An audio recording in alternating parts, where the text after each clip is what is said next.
Wait, what episode is this? 42? Is this actually 42? It's 43. I'm pretty sure. Is it not? I don't even fucking know. Hold on, I'm pulling up the benches. I hope you're recording. This is the intro. I am recording. Let me look. It says 42 on our show notes, but something feels wrong about that. No, it's 42. The one button was the 41. Okay, great. Okay, welcome back to episode 42 of The Bench, powered by Wowhead. All right, we have a lot to discuss. So this week we actually have Farfa on. He's a Yu-Gi-Oh content creator. He's going to be talking about like the casual hardcore experience. We know we've had a lot of commenters talking about how they wanted somebody who they felt better represented their views. And now we have a man of the people, Farfa, joining us in a little bit. Growl, how have you been doing? Famed Slayer of Gallywix, I hear. Famed Slayer of Gallywix. I feel bad. I'm thinking that all of my friends are thinking that I don't want to do keys with them anymore. Because every day they just ask me, hey, you don't want to do keys? And I'm like, no, I have raid. No, I have raid. Eventually I got called out. Someone is like, no, you're lying. You don't have raid today. Like, I know your guild schedule. I'm like, no, we have raid today. We've been raiding basically like every single day for the last 2 weeks. Not every day, but like maybe 5 days a week when we normally raid 3. And we did it. We finally did it. Our second overtime day of the week. We killed Gallywix after, so I believe it was 140 pulls on Gallywix and then 230 on Muggsy. It was definitely a tier. It was definitely a tier. I agree with Squishy. I liked the boss. I thought the boss was fun. We didn't really have the same like bugs and problems with Muggsy that he did, just because I think they fixed a lot of them by the time that we got there. So overall, I don't know. I like the tier. I think everything was pretty entertaining. We had a great moment during the raid. Squishy tuned in to my stream for a little bit, and you know, as is very helpful for most guilds, getting advice from, you know, other more veteran players who have cleared the raid before. So Squishy notices that our mages aren't ice blocking off this debuff that, if you guys don't know, the mages have to carry this bomb for the whole fight, and if they die, it blows up the raid. And so reducing the amount of damage the mages take is very important.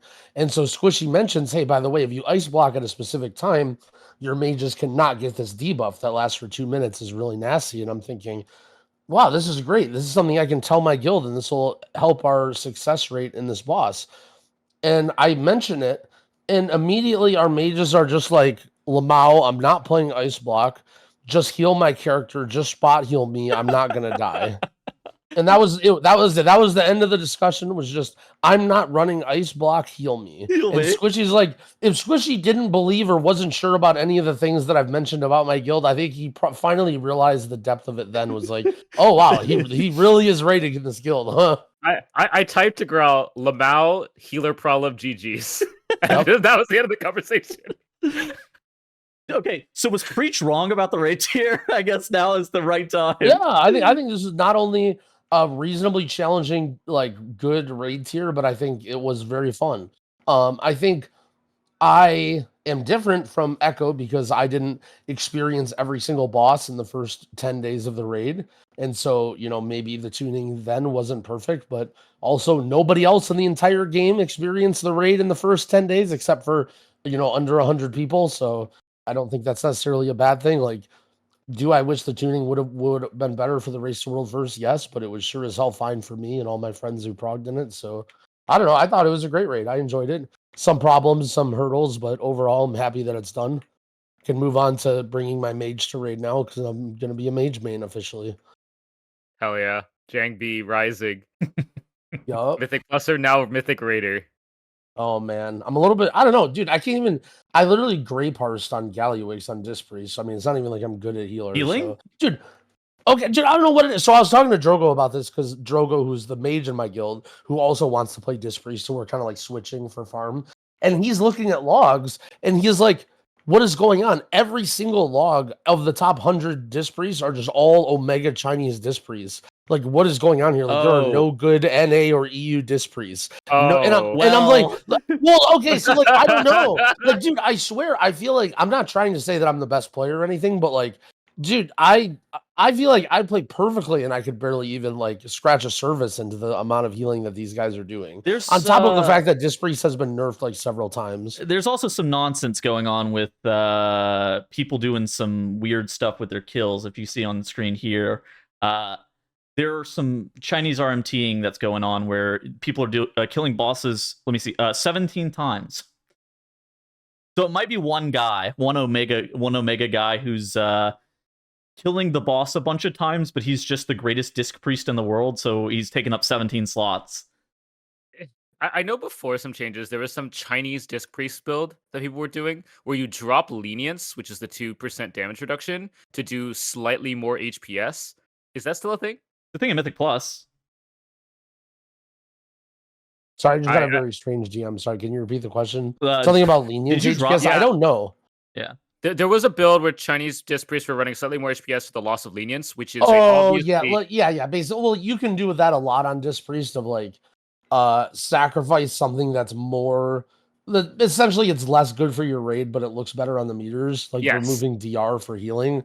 Yeah. Yeah. I mean, some of them did. It's a mix. Like I still feel like ray parsing is normally like you die.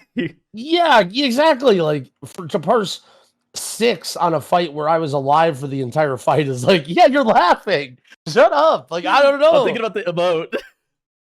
The emote? Yeah, I don't know. Surely I'll succeed better as mage, right? Like, surely I'll be better off as a mage. I will say the one other thing with that fight is the healing absorbs. The buyer strat for healer absorbs is to just dunk the healer absorbs on top of the purple canisters, meaning more people get healer absorbs. So that's probably part of it too. You're just creating more healing by having bigger healing absorbs. Yeah, we would only do that during the one like hard soak exactly. or whatever. Yep. What is this emote, man? Get this out of here. All right. Speaking of getting out of here, I think it's time to bring in Farfa and discussing the casual hardcore player. It's going to be a long conversation, but I think you guys are truly going to enjoy. So stay tuned for that. I'm sure that was a smooth and equally appropriate introduction.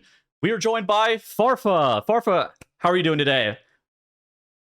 I'm doing really good. Big fan, especially of the #1, in my opinion. I don't know what the Race to World First players are doing without Jangby himself. You know, I'm just saying. Oh my God. Did I get the name? I got the name wrong, didn't I? No, Jangby's good. That is all good. Okay, that's good. That's it. Yeah, my favorite mage in all of World of Warcraft, dude. That clip lives in my head rent free. Just saying. Which one? Yeah, there's way too many. So, okay. I was thinking about the Lost one. That's like iconic to me. Oh yes, the hold on. Let me see if I can pull this up. Yeah, I found it, huh? Do you just have this bookmarked, by the way? How did you get that so quickly? It's all being a professional. All right, so Farfa, why don't you tell the audience a little bit about yourself? Yeah, so I'm just imagining the complete whiplash that some people are having right now with the Venn diagram crossover between Yu-Gi-Oh!, Blue Eyes White Dragon, Dark Magician, and the World of Warcraft like fandom. You know, like that's really interesting. That there's probably about 100 people of the hundreds of thousands that play this game that this applies to. But yeah, I'm a content creator. I guess I'm fairly well known in the Yu-Gi-Oh community. I've worked alongside Konami before, and I stream daily pretty much and make YouTube videos and have been full time for 6 years, 7 years. I've had my channel for like 11 years at this point. Oh my God. But yeah, I made the full-time step like 5 or 6 years ago. So, and weirdly enough, as a very old man at this point, I've been playing the game since the very beginning. So, I've dipped in and out of World of Warcraft in different sort of varying levels of dedication, from casual, collector, leveler, all the way to, I suppose, what I like to refer to as sort of like the mid-core kind of player, which I would identify as perhaps this group and demographic of the World of Warcraft audience that is a contingent of players that try to play the game well. You're optimizing your character as best as you can, your rotation, you're thinking about your logs, your prep, your weak auras, but you don't have the hours and time to raid 4 days, 5 days per week, taking weeks out of your life to play at the beginning of a season, for example. I personally have been Mythic raiding since it began in WoD. That was it, yeah, WoD. And I've only ever played in 2 days, 2-day guilds. So only going 3 days, I guess, sometimes when there's like a heroic run, perhaps. So I've always sort of been trying to be playing at a level that is good. World ranks somewhere around about the 3 to 500. That's not bad. Yeah, so it's this kind of like this weird kind of middle ground, which I think actually applies to like a huge number of people in the WoW audience, I feel like, right? Yeah. I think that is so that's why I wanted to be on, was to talk about, I guess, that experience of what it is like to be in that sort of like middle range. Yeah, I love that you bring up too the whole that you've been playing for a long time and you've been a part of many different player groups, because I feel like sometimes as content creators we can forget that. Like we kind of sit in a bubble and think like, okay, for competitive players this change means X, and for these type of players this means Y. But like I have some people on my friends list who are like complete owners who are like, don't barely even log in, and they just like do mount runs or play with a friend and do weekly keys, and then and it's like, I think everybody sort of has their competitive phase and their rating phase and their, I'm going to push keys this expansion phase, or I'm going to do this phase. And it's like, it's kind of refreshing to remember that we're all just WoW players, like, playing the same game in the end. Yep. It's really interesting, the dynamic between content creation and playing the game, because this is a game I do not make content about. I mean, I think I made like 2 videos or something many years ago to dabble, but no, I basically have never been a creator for this game, and so I'm a pure player, and it's really interesting to see that dynamic, because sometimes I'll see like different takes on Twitter with regards to class balancing and stuff like that, and sometimes I'm just kind of like scratching my head at the content creator tweets and stuff, thinking to myself like, man, you people just like live in this world where like I think a lot of people think about like us sometimes about that. Do you feel like it's easier for you to sort of look at WoW from a outside perspective hat and kind of like see the whole picture, whereas like Yu-Gi-Oh, it's because you're deep in there and you're involved, you have more of like a commitment to it? It's really funny because you would think different? it's an interesting question, because I think funnily enough, you would assume a sort of very involved RPG game like World of Warcraft versus a card game, there would just be essentially no crossover. But there is a lot of discussions that I feel like I just have like deja vu with regards to discussing things like meta. Is the number one thing. Dude, the meta in WoW is so cringe, and it's always so discussed. It's this weird discussion that is just constantly repeated. And as a card game player, it's like, I just feel like I just want to like shake these people who just don't understand this idea that when it comes to competitiveness, there is always optimizations, there's always top specs, there's always going to be best decks. And a lot of people just don't understand that and don't realize that by asking for certain nerfs or wanting certain things to be represented is like, in some ways, kind of an act of harm that people are really trying to enact, because, naturally most people do want to see their specs be represented. But ultimately, I think what the biggest issue with balance is more so to do with that standard deviation between the top and the bottom. As long as that gap isn't so wide, I don't think people really think about it often enough, where there will just be a best spec, right? Yeah. Like, if you're going to be tanking this season, you're going to be tanking based off of the performance of the tank, even if it's 0.01% better. That's what all the top players are going to play, right? That doesn't mean your spec's bad or anything, right? So, yeah, it's just really interesting and funny, because that discussion and that parallel, I feel like, comes up very often, despite the fact that they're extremely different games. What are you playing right now? In WoW or Yu-Gi-Oh? WoW, not in Yu-Gi-Oh. So this is a funny discussion, right? So I started the season as a mage. Scraped just under 3K rating, which I believe is all 13s, I want to say. Like half 12s, half 13s-ish. In that neighborhood, yeah. Yeah. And then fire started falling off, and I don't know if you guys have ever just like genuinely seen something and it just made you spit out your coffee. So I brought up a guide for Arcane, right? And then it showed this PowerPoint panel of the barrage conditions. And it was like, and I saw that and I just audibly just went, fuck if I'm going to try and learn that. No. Yep.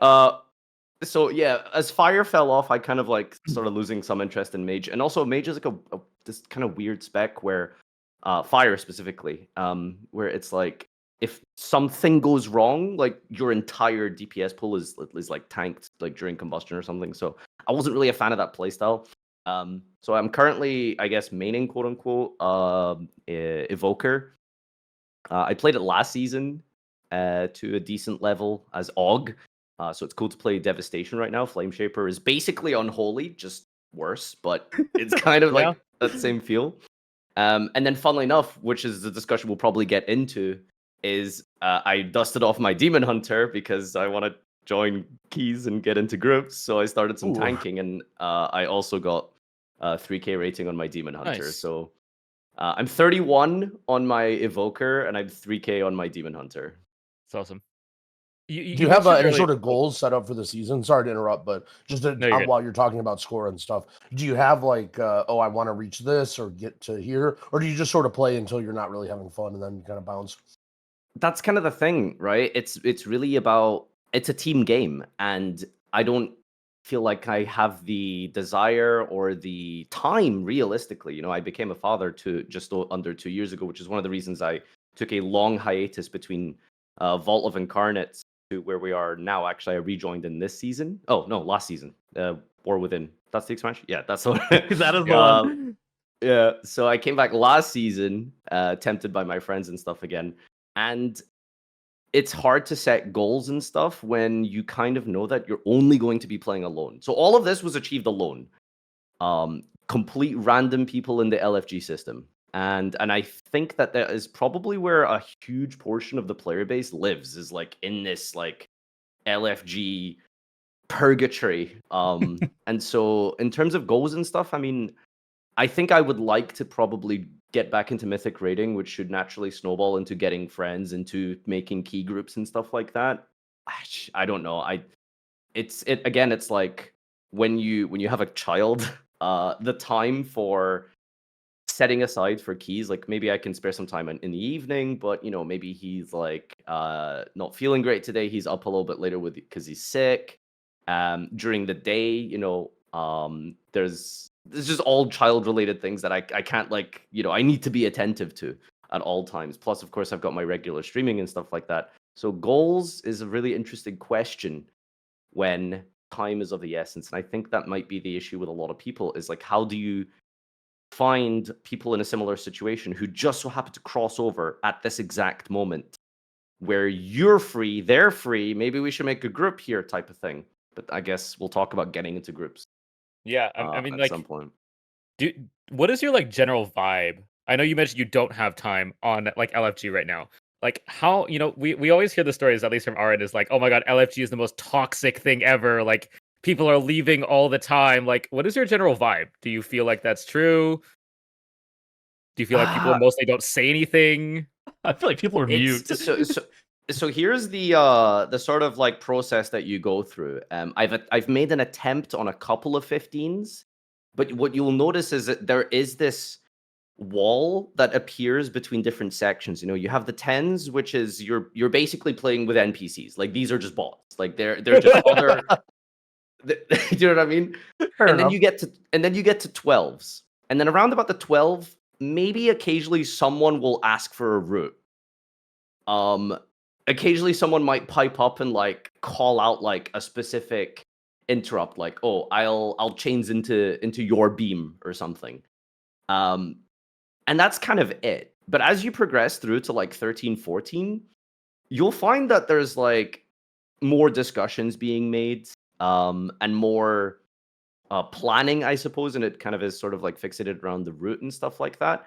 But ultimately, in terms of like the vibe with like people, it sort of just feels like the higher you get, it does get a little bit more toxic, I think. It does get very aggressive sometimes, or, you know, it's very easy to lay blame on certain people. And, you know, don't get me wrong, I've depleted my share of keys 100%, like, for sure. But even like watching certain people interact with each other, like the tank is like blaming the healer and or something like that, you know, it does kind of just boil down to this attitude that I think sometimes people don't really, and I've never seen it unfold when I play World of Warcraft. I've never seen like nice try, guys. I think I could have improved on this, or nice try, I could have done this better.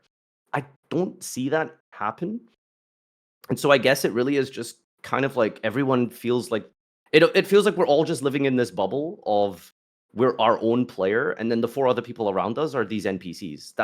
It genuinely just feels like that's how modern WoW is. I mean, yeah, I think you nailed it there. What was once an MMO due to like systems which are quality of life to get into groups, not having to advertise and trade chat, you lost a lot of the like natural conversations between people. And I know that's like a very common thing and thought amongst what classic was and what things are now. So it's cool that you mentioned that as well. I don't know if this is sorry, go on. No, go ahead. I was just gonna bring up this crazy idea, because this is really funny, but I like to believe, and we're not gonna go into this because I know you guys hate this discussion. I like to believe I was patient zero about the solo queue topic. Oh no, we love solo queue here. Oh no, I knew exactly where this was going. Because I made a post on the competitive WoW subreddit 3 or 4 years ago. Whenever solo queue became a thing in PvP, I like immediately jumped onto this and tried to and I posted about it on the subreddit. So that's very funny. But here was this like random other thought that I had, because it happens in all of the Blizzard games, and I'm wondering why this isn't maybe a thing. Because I feel like it could be very helpful, because the difference between being in VC and not being in VC with people is huge. Just being able to just simply call out one kick or something would be game changing for any pull. But in Overwatch, for example, you join a game, you're just all lobbed into VC with each other.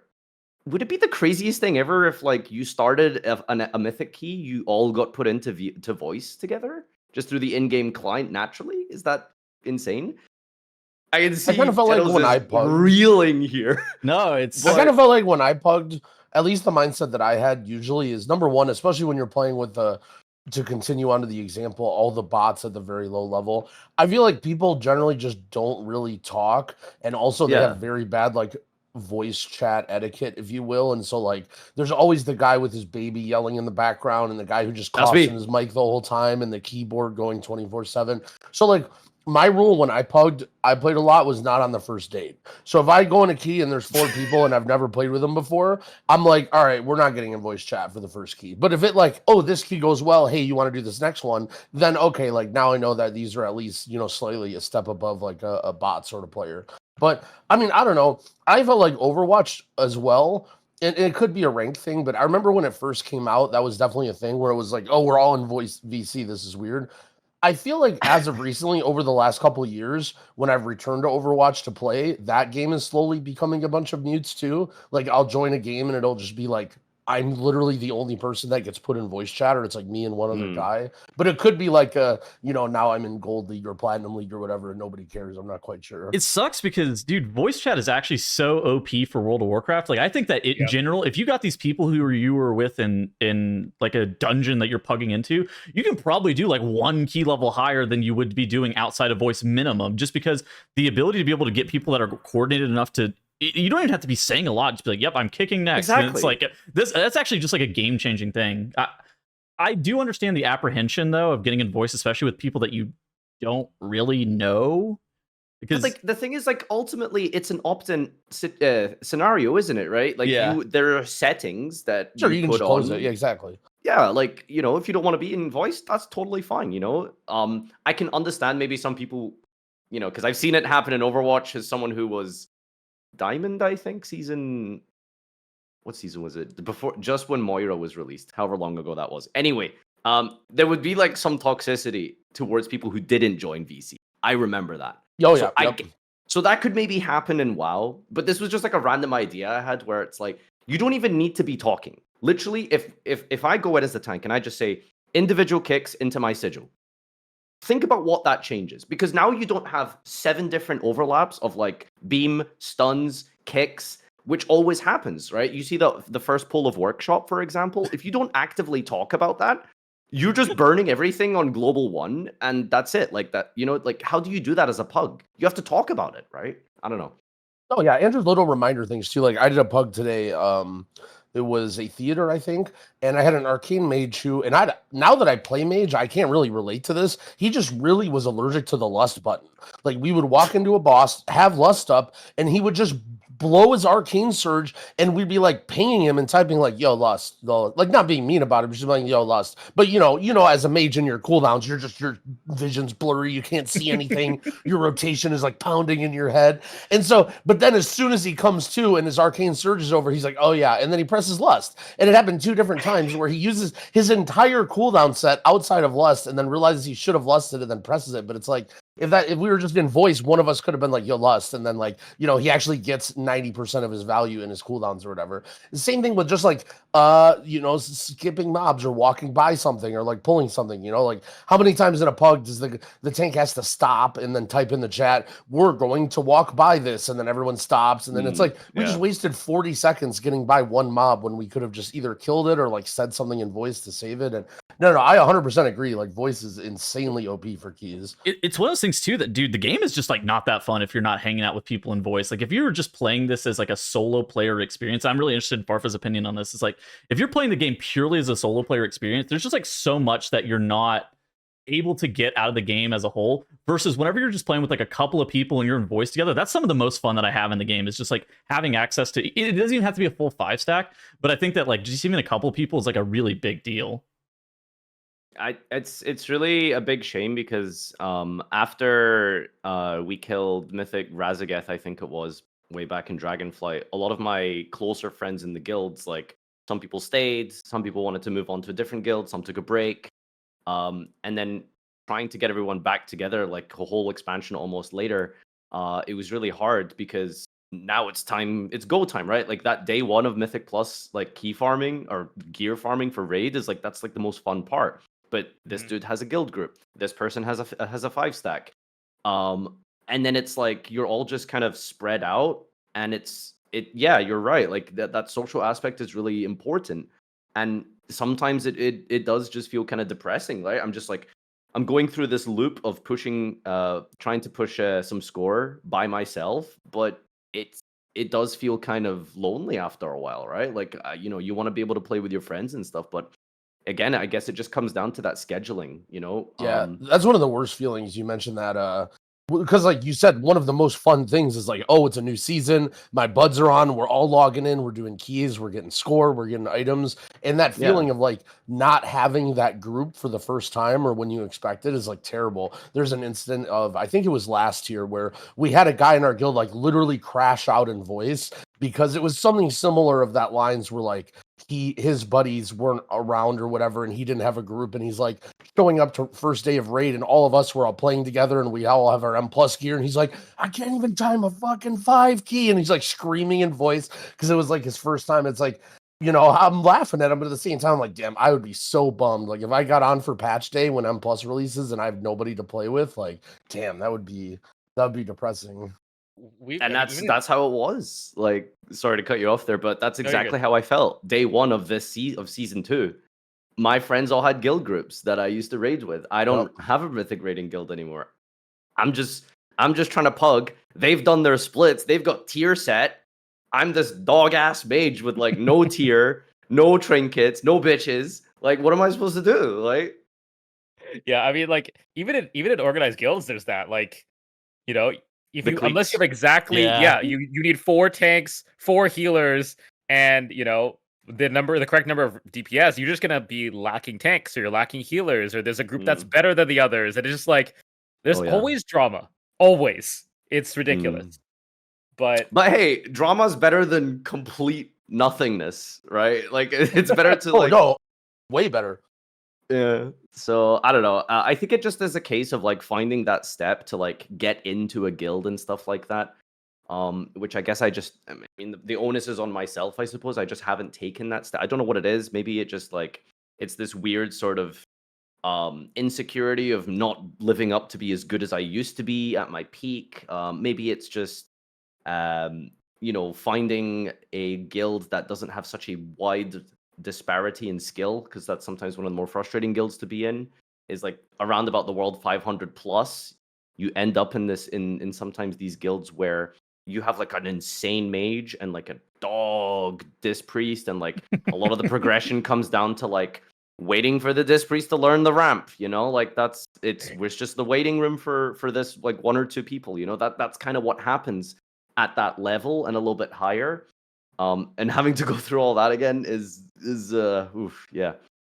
But it is important to find guild. Do you want to find people to play with? Do you want to raid Mythic again? I have a guild that might be recruiting.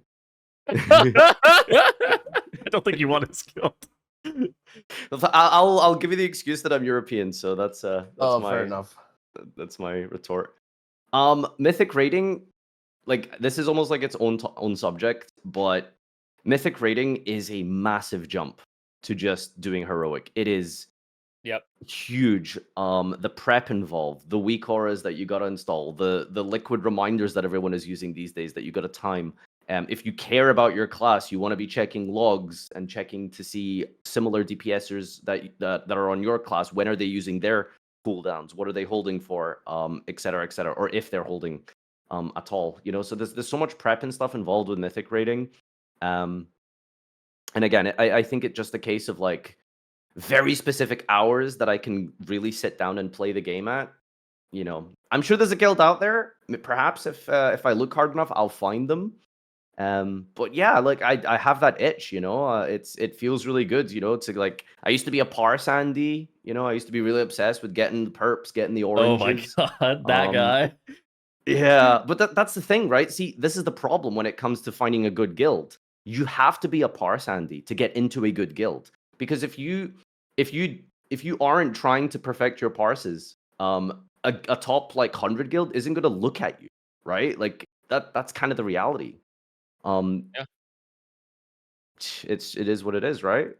I mean, Tettle's got on for a while about, you know, 20-man Mythic is just, I've got out of that a lot. Like, why? Yeah, that's up there with solo queue in the 20-man Mythic topic. But I mean, you guys want to talk about defensives? Oh my god! Holy shit! We all think the game. Yeah. We all think the game. We're going for the world record episode length here. Then whoa, no. We have to talk about augmentation.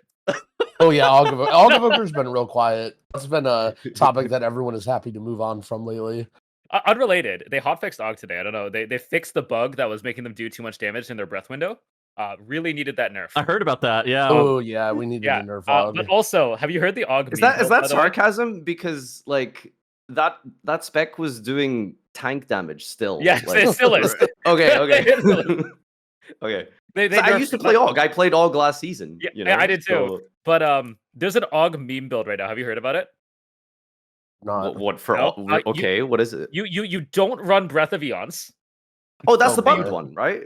No. Yes, a little bit, but you don't run Breath of Eons. You tank your single target to do better AOE, but the AOE is still worse than Devastation Evoker. Yeah. This I thought this was the bug build, right? Because that's why I think it's part of it. Yeah. But it was the eruption bug during deep breath. I tried it. Yeah, so I tried it, and my weak aura pack doesn't track deep breath. It only tracks Breath of Eons. And so I just that's awesome. Shoutouts to Afinar, but for some reason, if you play Aug and you don't spec Breath of Eons, you just can't. It just doesn't show you breath. So I just kind of stopped trying to play it. I mean, it's not like I like that dev is good, especially Flame Shaper. Like Scale Commander is, you know, it's fine. Yeah. But holy crap, I learned Flame Shaper. Oh my god, incredible spec, genuinely. So fun. Agreed. So I've been really enjoying that.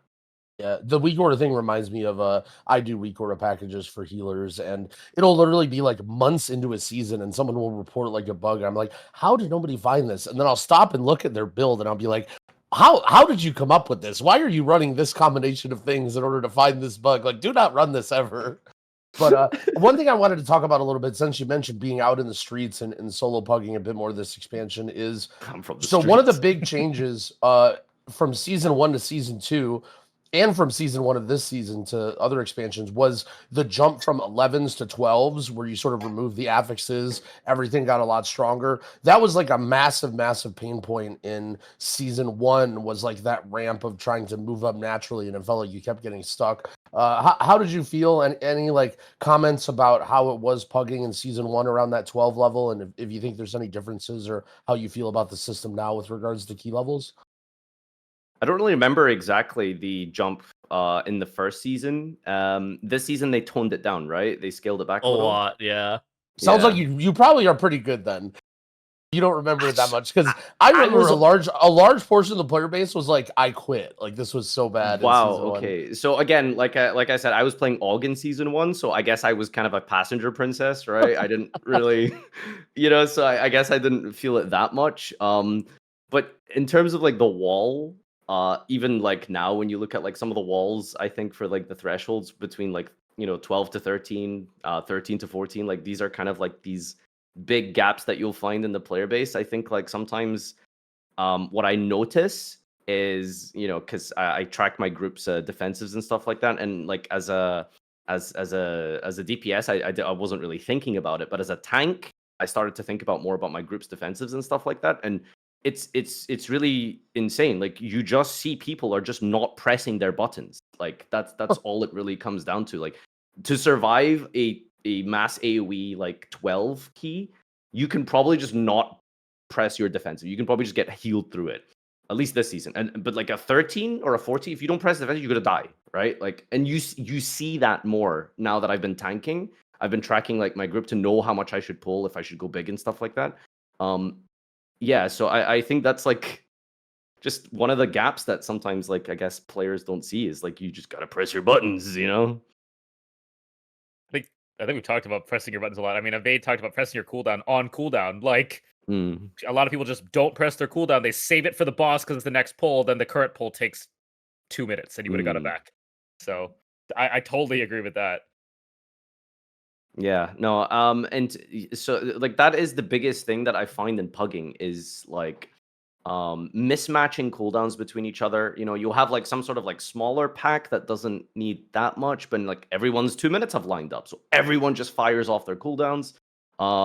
Or you then get to a bigger pack, this cooldown is missing, or everyone overlaps their silences and stuff like that. Like these are just problems that you don't have if you're in VC or if you're with your friends on Discord and stuff like that. So I think that's like the biggest gap for pug groups is communication, and that is 100% what I see. Because like so many times I've gone into a key and something depletes because people are just on different wavelengths. Like Motherlode first pull is a great example. People approach that in different ways. I was in a group with like a tank who like did this like weird like loop that like skipped and then came back around and pulled more mobs into the first pack, and it's like, okay, I mean, like, I guess this works, but if you just said something, Yeah, wait here.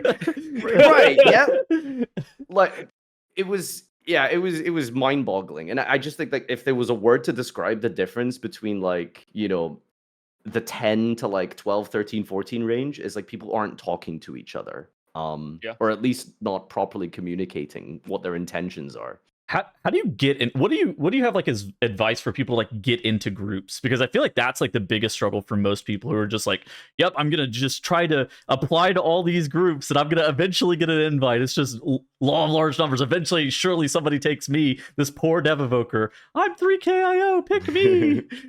So this is very like, just so people understand the context of what this is, right? If you are an employer and you are hiring someone for a job, if someone signs up to your job, your advertisement, who is qualified, and then another person signs up who is also qualified, that'll work for less and expect less pay, but also has more experience, right? That is a very weird analogy to describe Raider.io. If you are a Ret Paladin with 2600 and 650 eye level, you are technically qualified to do a 10. But if some guy with 669 and 3K score signs up, why? Like, I understand your but I'm just going to give myself the best chance to succeed at this key. So I'm naturally just going to take the person who just has the higher score and number. So naturally, what do you do in that situation when you're signing up for keys that you're qualified for? Well, you can't, right? No one's going to take you. Complain on So Reddit. You have to complain on Reddit. Make a weak aura that says questionable things whenever you take a food buff. But yeah, you have to run your own keys. You have to list your own group key. Hope that people sign up for it. Hope the tank signs up for it. And make sure to get a healer. Exactly. And then progressing from that point on, there has been a couple of times where I've just had a good run And I noticed like sometimes you can just tell like the way someone moves in game, just the way that they kind of like path. You can kind of tell like you just sort of like how they move and stuff like that. You can see that this is like kind of a more experienced player. I've just been like, I just DM like the tank after or the healer after. Do you mind if I add you? You know, and that has created like a couple of duos and trios that I've done. I haven't done any this season, unfortunately, but being willing to like form some kind of a network is a huge positive, and that definitely is like one of the things you can do. So list your keys, try and make friends. Easier said than done. Forehead. You know, Of course. you don't gotta be sociable, okay? You're not like you're not like, you know, talking about your favorite hobbies or anything like that. It's just keys, nothing else, and no weird stuff. All right, like you can maintain that. It's possible. Yeah. How you know the other big thing between season 1 and season 2 is how do you feel like LFG has changed with the removal of Og? Like unironically. The removal of Og and LFG. I think like Og represents a symptom, right? Doesn't it? It's like, well, here's like this mandatory spec that everyone needs in their keys. I don't think that's changed, right? It's you've just replaced Og with Unholy. You've just replaced Og with like Arcane Mage, right? So like a lot of keys will just not take a Devastation Evoker, right? Like why would they take me when they can just take an Unholy DK or something like that, right? So I suppose that kind of comes back to that topic and discussion of the meta spec. There are always going to be a meta, and how do you circumvent that? Yeah, I was just very curious on your take on that because I think all of us have different things. We've kind of, at least from our perspective, loved the Ogless meta because we find it slightly more diverse. But it's interesting that you kind of think like from the LFG perspective, it's still just as strict, which I think is really interesting. I think like the Og issue was more of a higher key thing previously, no? Like because you just needed it to live mechanics. It was still technically the best just for living, period, because it buffed your healer and your tank. It just increased your success if you just had an Og. It was also certainly a symptom of like, well, I would take 2 enhancement shamans, but I really don't want to play 2 enhancement shamans because that would suck. So I'll take an enhancement shaman and an Og. Sounds good to me. Yeah, I don't think what you're saying is true. Is like it's more of a like community perception thing than an actually this is rampaging through Group Finder. You know, like for example, this season I think the big scapegoat was Dispriest, and you saw this narrative that like, oh, you know, every Dispriest is taking everyone's jobs and it's so OP and you can't play without it. But I don't know if that was like, you know, entirely the case. And a lot of times in Pugs, it's hard to find a healer. Like you're happy finding a decent Resto Druid or Shaman or Mistweaver, and it's like, I don't really know that there were that many groups that were like sitting around waiting for a Dispriest the whole time. And it's probably the same thing now where it's like, it's not that much easier finding a group as a DPS, but at the same time, it's like, there's not really that community narrative about Og that everyone rallies behind to be like, yep, they took our jobs. This is why it's terrible. What's your relationship with resilient keys looking like right now? Oh yeah, this is a big topic for me. Yeah.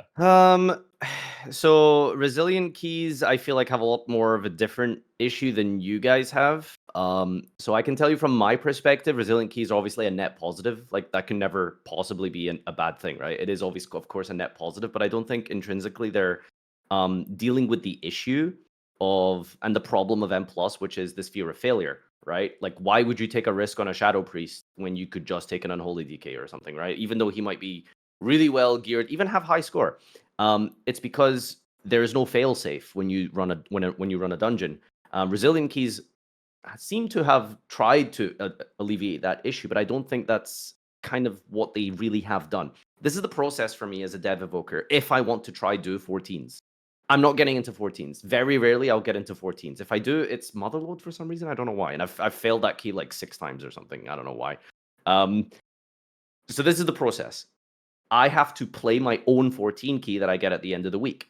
I'll play that 14 key. I've tried to time it, and I, haven't done it. I think my DH hasn't tried his 14 this week. So now I failed my 14. I have all resilient 13s. So what I need to do now is go do a dungeon I have no interest in doing, that I don't care about, that I don't need, with less capable players, because why would someone who's trying to time 14s do a 13 resilient key? And then I have to go level that key back up to then get back to the exact same starting point position that I was in an hour and a half ago. And then suddenly by the time, even if I do get this 13 times and now I have a new 14, I could roll the same 14 I've already timed, Or, you know, it's just the end of the day. It's bedtime. You know, you only have a limited amount of hours in the time to play World of Warcraft. So yeah, and it has fixed some of the issues because previously you wouldn't have a resilient key to like fall back on. You would just have a normal key, which by the way can snowball into more failures. But I don't know if before resilient keys, if anyone has been in my position where I have a 14. Shit, oh we depleted it by like 3 seconds. It's now a 13. Well, we had a full wipe on the 13. It's back down to a 12, right? And thankfully resilient keys have gotten rid of that. So that's my process, and that's what I have to go through generally if I want to definitely have a 14 that I can time. And I'm still salty about that 115 I missed by like a few seconds last week. So in order to get back to these keys that I am capable of doing, I have to go do content I don't want to do. Imagine you are your guild is raiding Muggsy, and then you fail Muggsy, you wipe on Muggsy, and you have to go re-kill Bandit. Like, that's My what guild is would never going clear on. the raid. My guild would never clear the raid. Am I insane, or is this just the equivalent of what's going on and how Mythic Plus works? Like, why do you get... So what I think, first of all, I want to point out that while you hear higher end players talk about like the problems of Resilient or the issues with Resilient, I think you demonstrated perfectly why Resilient is a good thing for the game, because your experience with Resilient almost all the time is not, oh, I have a Resilient 14 key that I'm doing over and over and over again. Your experience with Resilient is my key is Resilient and it's saving me from being in the pits of despair. Like, the chance of you getting into a key and being able to run it over and over again as a 15 for score is like not very high, right? Because how the hell are you, unless Kettles is going to come bring his key and help you, like you're not going to have that situation. Whereas, you know, our perspective might be Squishy says, oh, I want to get an M plus this season. We're like, all right, Squishy, get into these 15s. It's Resilient. You get infinite tries. And then, you know, we spend all day in Floodgate. So that I think that's a very important reason why Resilient or some iteration of the system needs to stay, is that it protects you. It supports people who are pushing up their own key, and it stops you from falling into the pits of despair. What I'll say about going backwards, and I'm not 100% sold on this, depleting keys never feels good, but I sort of like draw a parallel to, let's say, like hardcore, whether it's hardcore classic or like Diablo or whatever, or any sort of game with a punishment, in the sense that like there are stakes on the line on a key. Yes. You know? Like when it comes to a keystone, like the difference between a keystone and Mythic Gallywix is like Mythic Gallywix is like you're fighting for 8 minutes, but generally almost everything you do needs to be pretty perfect. Like if you're making like very big errors on a Mythic Gallywix pull, you're basically just dead. But at the same time, you can just do it over and over again. Whereas in a keystone, it's like, well, there's a lot of room for errors. It's more about being like generally consistent over a long 30 to 40 minute period. And also the whole, like, the fact that there are stakes on the line means that it sort of has this like build up where the later you get into the key, there's more, you know, oh man, like here we are, like there's so many last bosses that are piss easy, but are the scariest thing ever when it's like, this is the key that you've been stuck on for 2 weeks and you're finally about to time this. Like the frontals from the last boss of Theater of Pain are like all of a sudden the scariest frontals that you've ever seen, and you're like barely dodging them by 1 pixel somehow, even though they're so obviously telegraphed. And I think that risk plays a big part into M plus for some of us. You know, when you're pugging all your keys, for example, that's kind of where the line gets blurry and it gets a little bit weird, because like, I don't know, like maybe you don't deserve to have that risk all the time, or like, you know, some random idiot disconnects in the middle of your key and then your key level goes down. Like that risk doesn't feel good, right? So yeah, I don't really have a strong, but I understand why it's there at least. I haven't really come up with a good solution as to how you can still have that exciting element of M plus that I think all of us play for, whether we like to admit it or not, and then still have that, okay, well, I don't have to do homework keys, basically. It's one of those things that's like, I think the resilient keys like solved the problem that they were trying to solve whenever they created them, right? So like they wanted more people to feel like they had a low risk version of being able to list their key, and you could only go back so far, right? You're not going back all the way back down to 12s if you're trying to prog 15s. You're going only back down to 13s. And I think that, you know, their solution was, I think it solved the problem, but I just don't think it's like the most fun thing to experience. Like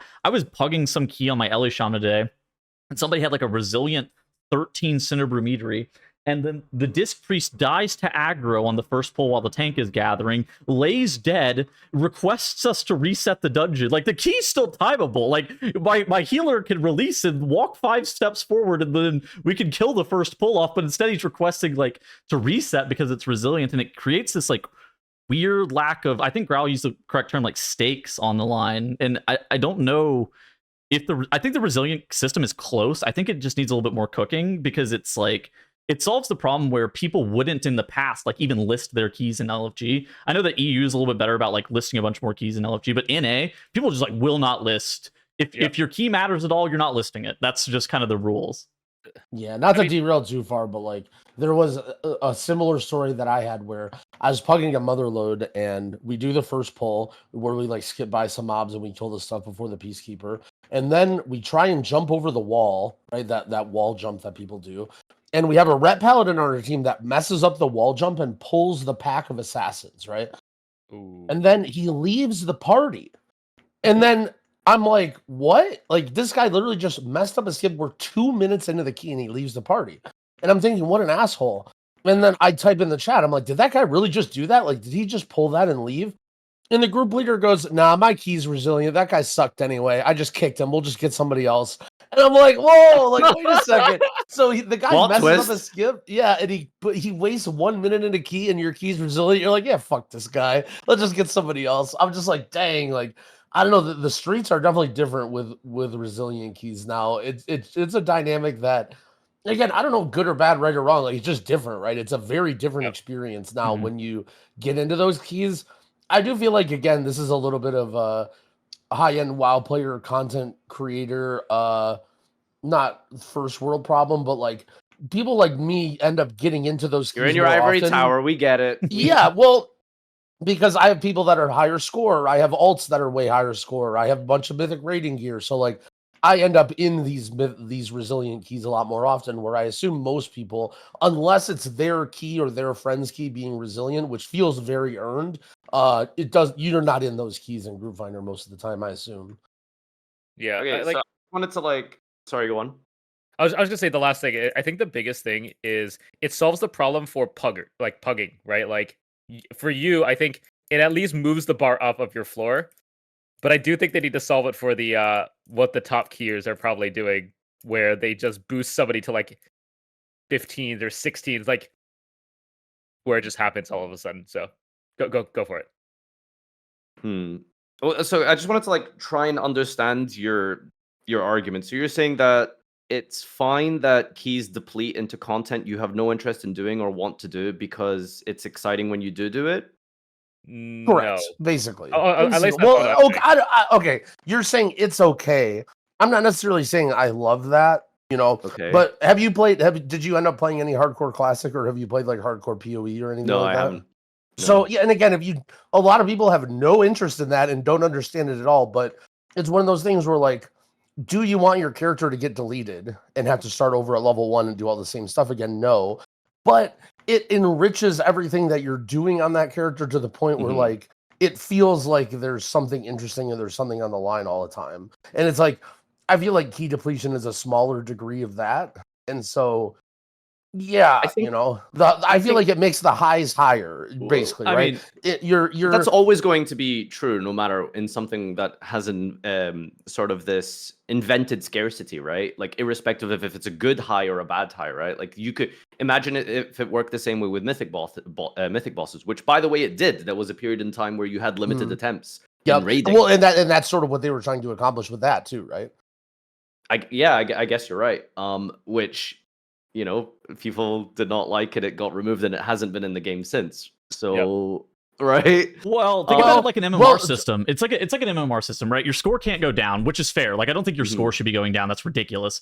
But at the same point, there is this kind of secondary resource where it's like, instead of your score going down, the key can go down to kind of always make sure that you don't do this one-off key and you're always at like that level where it kind of keeps you at the level where you're approximately playing. And of course, whenever you're doing LFG, it's kind of this weird experience where you're not playing with the same people, so you're not actually progressing with them. But whenever you're playing with other people, there is this level of progression, and the key depletion system kind of keeps it in check a little bit. It's not great, but it's like okay. So what I'll say is I've gotten a number of cutting edge kills at this point, and I cannot tell you that just because it took hundreds of tries to kill an end boss of a tier, that it was somehow less exciting if there would be more attempts on it, right? Like, Mhm. you know, after pull 200, Denathrius was still exciting for me. That last phase, like, it was still enjoyable, right? Razageth, it was still an amazing. That was my last mythic boss I killed. That was still a great high when we killed it, despite the fact that we had like 300 plus attempts, I think, on that boss. So I don't know if like attempt number is somehow indicative of whether or not it's more or less fun, right? So I understand like this idea of stakes, but at the same time, I just feel like even if I am ramming my head over and over again at like a 15 key or something with pugs, I feel like I'm still going to enjoy it. I'm still going to feel that rush at the end of the key. And I have done, because I've had like multiple attempts at a 14 theater last week. I think it was like my 4th try or something.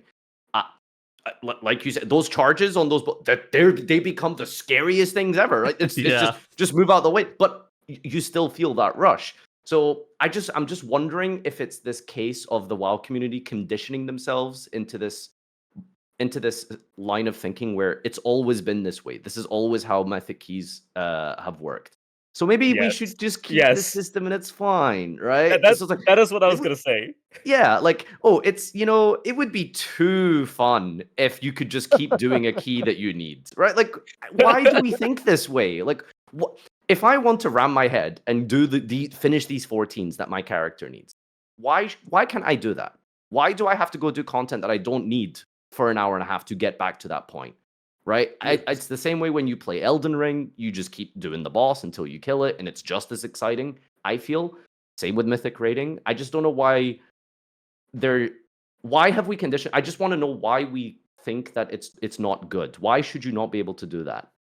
I feel like the bench as a podcast can be summarized by somehow every episode it gets to a point where I feel like an undesirable urge to just defend a point that nobody wants to be defended. Everyone wants keys to be depleted. Everyone wants key depletion to stop, and everyone wants just to try it and to see what happens. And there's just this stupid cat with a waffle on his head who's just arguing in favor of some guy who made some system at Blizzard 8 years ago for no reason because he says he likes pain. So I'm gonna be careful here, but all I'll say with regards to what you're saying is that if it is true, it's something that's very hard to walk back. For instance, like if they were to say, okay, let's just remove key depletion entirely, I feel like that would have to be it, right? Like, so what you're saying is there would be like this army of other waffle cats, like in the Reddit community, talking about, brother, why did you do this? I like keys depleting. I want them to deplete. Like, is that so? You would think there would be outrage? Is that the problem?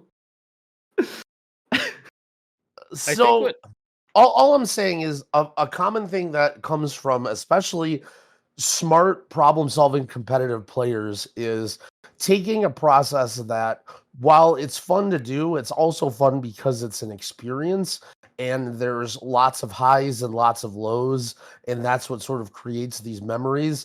And everyone sort of wants to boil it down and strip it down to its component parts of timing of 15 equals running this over and over and over again until I complete this dungeon in time. Whereas maybe the journey along the way to get there was part of the experience, and you don't. But the journey is just doing the 15 over and over. Why does it have to involve a 14 I don't need? What do you like? What am I missing? I lose. I don't know. I know the people are already in the comments being like, "Why does this guy do this every episode? He's the reason the game sucks." I do understand what you're saying, right? But it's just like, I feel like that journey that you're describing, where it's like everything, it will feel more fulfilling because you went through the boonies of the LFG group to get your 14 up to that 15, to then time that 15. You had to go through that process like 7 times, and then you finally timed it. It would be more exciting. Yes, that is true. Getting over addiction, I'm sure, is also quite thrilling, right? But that's not like a process you want to go through, right? No, like, it's not. First of all, it fucking sucks. At least that's what I heard. Right, exactly. So this is the bad like analogies that we have to go through to justify depletion in this game. I think you're 100% right, and I think the main argument for why people are like, no, there should be some depletion or something like that is because it is better than what it was, and people, like you said, were conditioned to like what it was. Because for ever since Mythic Plus started, depletion has been a hot topic. People have been for years. If you play Diablo, you know how you just go to the Rift, you pick the level that you want to choose, and you could just attempt that Rift as many times as you want. People have used that for years. So I think just like as of right now, I think there's two different. That's one of the sides. The other side is there's the whole resilient keys. If you could just farm 15s resilient when you haven't done 15s, there's the side effects that Growl and Tettles have pointed out where somebody leaves instantly or it's resilient restart, which I think there are ways to, kind of fix that a little more. But I do at this point think for high keys and high keys alone, depletion should just go. But as Growl said, this is the half step before I think they might go the full step because they always start small as Blizzard because they can't go all the way and then pull it back. Oh, I completely understand, right? It's a Pandora's box situation. Once you reveal something to the player base, like taking it away would just be like ridiculous, right? They would give us no more depletion, but then that would mean that they could just never re-implement it if they felt that it wasn't working out. There's a point here that I think all of you are not understanding and probably don't experience because you're content creators who play this game full time, and that's this invaluable currency and resource called time. And people who pug and people in my situation who only have X number of hours per week to dedicate to this game, we have a limited amount of time. We can't do keys for like 4 or 5 hours if we choose to per day. I only have maybe 5-6 hours per week to be able to dedicate to trying to do this. So if half of that time is dedicated to just getting the key back to where it is, to just even begin to attempt the 15 or 14 I'm trying to time, like it's half my week is basically just gone through like essentially Azurite farming in a very roundabout way. Like that's all I've just done, right? I've just done this thing that I don't actually want to do that just has to get me to a point that I need to be at. I think I don't know. Go on. It's funny because Blizzard has said ever since the Torghast incident of Shadowlands, they want to try to reduce the amount of things that Blizzard or that you don't want to do that feel like homework. And I will admit that doing lower keys kind of does feel like homework. So maybe I do think that's the next step. Yeah, and there's so many like downsides to it because you don't realize it, right? Like when you go into like I remember when I did my first 15, like I felt the damage and I felt how much harder things were hitting and stuff. Like it is a jump from 14 to 15, right? So imagine you've spent all of your time and effort in these 14s trying to finally time your resilient key to get it back up to you go into the 15. Guess what? You are just sort of accustomed to the climate of the 14. You're not as on top of it when it comes to that interrupt or that defensive, or you're not pressing it early enough as the ticks start coming in because you've kind of acclimated yourself to the 14 environment, right? So now you're essentially rusty, right? It's like doing a slightly easier version of a boss over and over again, but then you get to do a hard boss, the hard boss again, but in like, are you understanding what I'm saying? I don't know if I'm explaining it well, right? Oh, It's totally. like, Yeah. I mean, I think it comes a lot from a healer or tank point of view too. Of you probably you notice a lot you as a always want to healer. be conservative and have something in case of an emergency, but eventually you get to the point in that key level. Well, you just need to send everything that you have to live this, and it's like when you spend a lot of time to finally get to that 15, and then you die to the first boss, and then your team says TYBB and leaves, and then you're back down to 14 that you need to time, and it's like timing that 14 wasn't even easy. It's not like like we call it homework keys. I think that's where our side of the player base, the try hard M+ guys get a little bit lost in the sauce, is that for us, the homework keys are a lot easier because we have a team of people that push it up right away, right? Like, all right, we know the drill, we know the strats, we've done this before. Whereas, like, a lot of times if you're pugging and you have a 14 theater, half of the people in your group or more have never timed a 14 theater before in their lives, right? And you're having to time this with a bunch of people who are not new, but who have never done it before versus, or at least not together. Yeah. I think that's another thing that you said too about content creators and understanding time. It's something that it took me a long time to understand, that I got a lot of blowback on the podcast initially was, and I think me and Tettles said similar things. We're basically like, the game is way more fun if you make friends. The game is way more fun if you have a group. It's way more fun if you have a guild and you mythic raid and you have loot. And what you would say is like, yeah, 100%, but I just can't right now, right? And the game is still very fun to play as a solo player. Like going into keys and doing keys and playing your character and trying different roles is still super fun as a solo player. So like, just because a more fun way to play the game is to dedicate 500 hours a week and to do all this stuff doesn't mean that playing for a smaller number of hours and playing as a solo player isn't also extremely fun and a viable way to play too. And it's like important not to brush that off and be like, oh, just find a team, just find a guild, do all this stuff, because not everyone can do that and they can still enjoy the game a lot for sure. It's kind of interesting because you talked about like the progression of keys and like doing the highest level key, the only doing keys that give you score.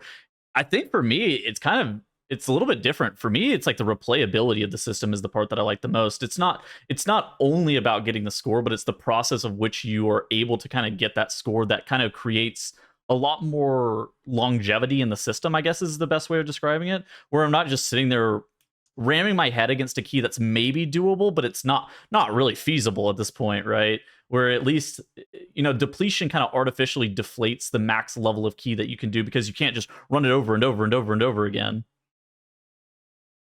So you like doing weekly 14s? What is it you're saying? So how do you even describe this? Do you find doing? Sorry, that came off like really rude. No. I'm just trying to understand your point. The people in the comments want nothing more for you to just argue with all the stupid shit that Tettles says. They come up to me and they're like, Growl, I love the podcast, but I just want to let you know, I feel like you're not doing your civic duty of keeping Tettles in line. Last podcast, he said 7 dumb things and you only disagreed with 5 of them. But those 2 that he said, you really let those by and you shouldn't have. So you got to keep Tettles in line for sure. I think the reason, I think it's like farming resilient keys is really unfun. I think that everybody tends to agree with that, but it's because like, how do you even describe this? The reason that what I'll say finding the higher level key is fun because I think farming the lower level key is just so fucking unfun. But it's like the point of which you actually get to the part of the system where it is fun. I actually don't think you interact with that enough. I do tend to agree with that, which is what Resilient's trying to stop. But it's like creating this weird system where you then farm lower level keys that aren't score for you as well to try to get one opportunity or one chance back at that higher level key. But like the journey, at least in my experience, I'm similar to Growl, where I think the journey is also part of the enjoyment in the entire system. I don't know, but like the thing is, like, again, this is what I'll say, like about the journey, right? If I'm trying to like time this 14 that I've been trying to do, right? The journey is like, okay, well, we've wiped on this massive pull here. I know that if I need to do this pull again, I need to use this cooldown in this order. Or if we take this route, then we need to do this, etc. Right? And so you slowly are building towards finishing the dungeon, knowing what you're like, memorizing what your splits are, how the time is looking at different parts, and you are going through that journey. It's just you've eliminated this lower part of the journey, which is doing the 13 resilient that you don't care about, right? Like that's, I think, like the main takeaway here. And I suppose, like, one other thing that I did want to push back on just like really quickly, because I'm sure we've talked about this topic quite for a while now before we get into other stuff. You did mention specifically how people are very disposable with their key now because it's resilient. It's like, oh, I just kicked this guy because like, it's resilient, we can just go again. Or, oh, the priest just died and he wanted to just like stay dead and just go again. Ultimately, I think like a lot of these people are taking advantage of the fact that they are trying to guarantee that the key is timed. Because yes, a few things can go wrong, and you can still time a key. But if enough things go wrong, and then something else goes wrong on top of the 7 things that happened incorrectly this dungeon at the last boss, we've just kind of wasted like 30 minutes and we have to go again. So why not just start fresh? As someone who's done a decent amount of Mythic raiding, I'm sure you guys are familiar with this as well. If something catastrophically bad happens, and maybe not catastrophically, if something pretty bad happens in like phase 1, it doesn't mean you're not going to kill the boss, but sometimes your raid dealer is just like, okay, fuck it, let's just go again, right? Is that so wrong? Like, why is that a bad thing? Well, I don't think it's wrong, but again, you're sort of. I think you're pick people because they ninja'd by accident. That is sure. I just right? No. I just mean that I do feel like you're robbing yourself a little bit of an experience of you're like what I liked about M Plus is that I'm robbing myself of an experience. No, hold on, I'm cooking. I'm chefing it up. I'm chefing it up. All right. I'm chefing this up, okay? This is why you So need to deplete keys. think about music, right? And I'm not super musically inclined, but think about like being a part of a huge choir versus being a part of a like jam session with like a couple friends and a couple instruments. And when I think of raid, I sort of think of it like a choir in the sense that like you have your part to play. Your goal is to do everything perfectly and to get from beginning to end perfect, right? Whereas I feel like a lot of what's fun about Mythic Plus is it's more of a jam session and more of an improv, like, okay, this happens, so we do this. Okay, we butt pull this, so what can we skip? Or, oh, this timer, we're so far ahead on timer, we don't need to do this pull. Or, oh, we're behind on timer, we need to group these two packs together. Or let's bring this pack onto the boss and do this risky strategy. Or, thinking of ways to improvise on the fly in order to make do with the timer and what you have in the run that you have, because that run is sacred in a way, right? Like you won't be able to just get that back. And when you say, okay, we can just run it over and over and over again, it's like, well, now you're basically just playing Mythic Plus like a choir where, oh, one error, okay, just restart. As opposed to like you have a situation where like maybe I the completely timer's understand what you're really saying, really yeah. tight, and then oh man, we just this Pug 12, this tank who was seemed terrible, just somehow found a way to pull a pack onto the last boss, and we popped Lust and we lived, and I did more damage than I've ever done as an arcane mage, and we barely timed that key with like 5 seconds. And it's like, when you treat the game like restart over and over anytime something gets wrong, you never really have those moments of like, oh, this was a crazy thing that happened, like this is a story in my key. Like every key just ends up being like, all right, well, we just sat here in Floodgate for 5 hours until this dog shit just priest figured out how to heal the boss, and then we timed it. Do you know what's so fascinating is that everything you just said, I thought of it in the opposite way. Because it's when you're it's like, that sounds terrible. That sounds terrible. No, I hated that. no. It's everything you're saying is so true, and it's why it's so exciting. But I'm not willing to risk changing up the route and improving mid pull if it's not a resilient key. That's actually the weird thing, right? And it's because of time is a thing as well, which is an important resource here. You only have X number of tries resilient. Like, yeah, I mean, I guess I could just keep resetting my resilient key until I get the thing I want, but I'm only going to be playing for another 2 hours, so I'm going to try and make the most of some of these runs. And because it's resilient, I am more willing and open to risking different pulls and improving a certain pull. Bringing a different class. Fuck it. I'll take the Pharaoh Druid. I'll take the Shadow Priest. I don't mind. But if I only get one chance at this key that I spent 3 attempts in the 13 earlier this week to push up to a 14, I'm not willing. In fact, I'm more rigid now. I think you're totally fair.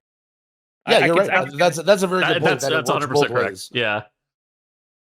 I can see. And again, it's because of depletion that people aren't willing to invite like the survival hunter, the whatever trash spec exists in the game right now, right? Like that, it's because you only get one chance to time your key. And because of that, people are more rigid and they are not willing to improvise pulls and stuff like that.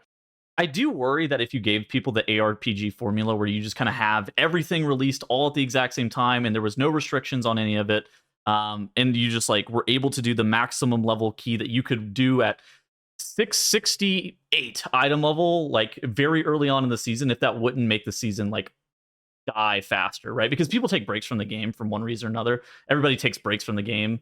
I do worry that it would just in general make the Mythic Plus season for like a large portion of the population just a lot shorter, because you would hit what you feel like is your cap, whether it is the cap of your gear or not. What you feel like your cap is hit earlier, then you're like, all right, let's go check out a different game.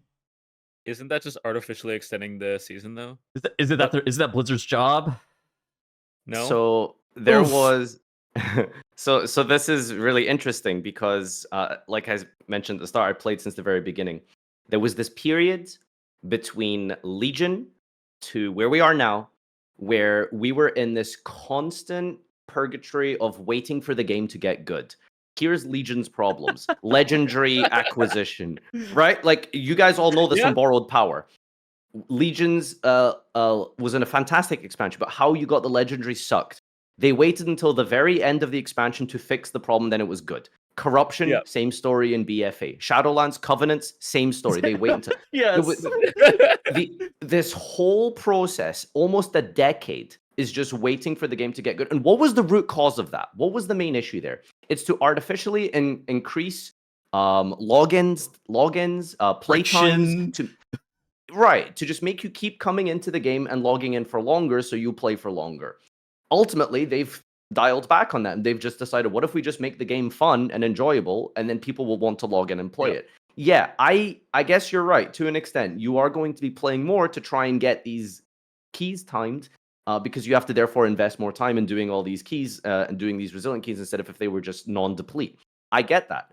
But ultimately, if Mythic Plus is a fun system and does have other things that you can do with it, what if they threw in random Hearthstone-style Tavern Brawl affixes once in a while that you could adjust to your key? What if they just did dumb, fun stuff like that, right? There's room for design to spice things up mid-season if they wanted to. Ultimately, I don't think trying to get people to play your game by pushing them away from your game or like forcing them to want to play the game through systems like Azurite grinding, through systems like Artifact Power grinding, I don't think that's a good way to. And I feel like I see that in a similar vein to depletion.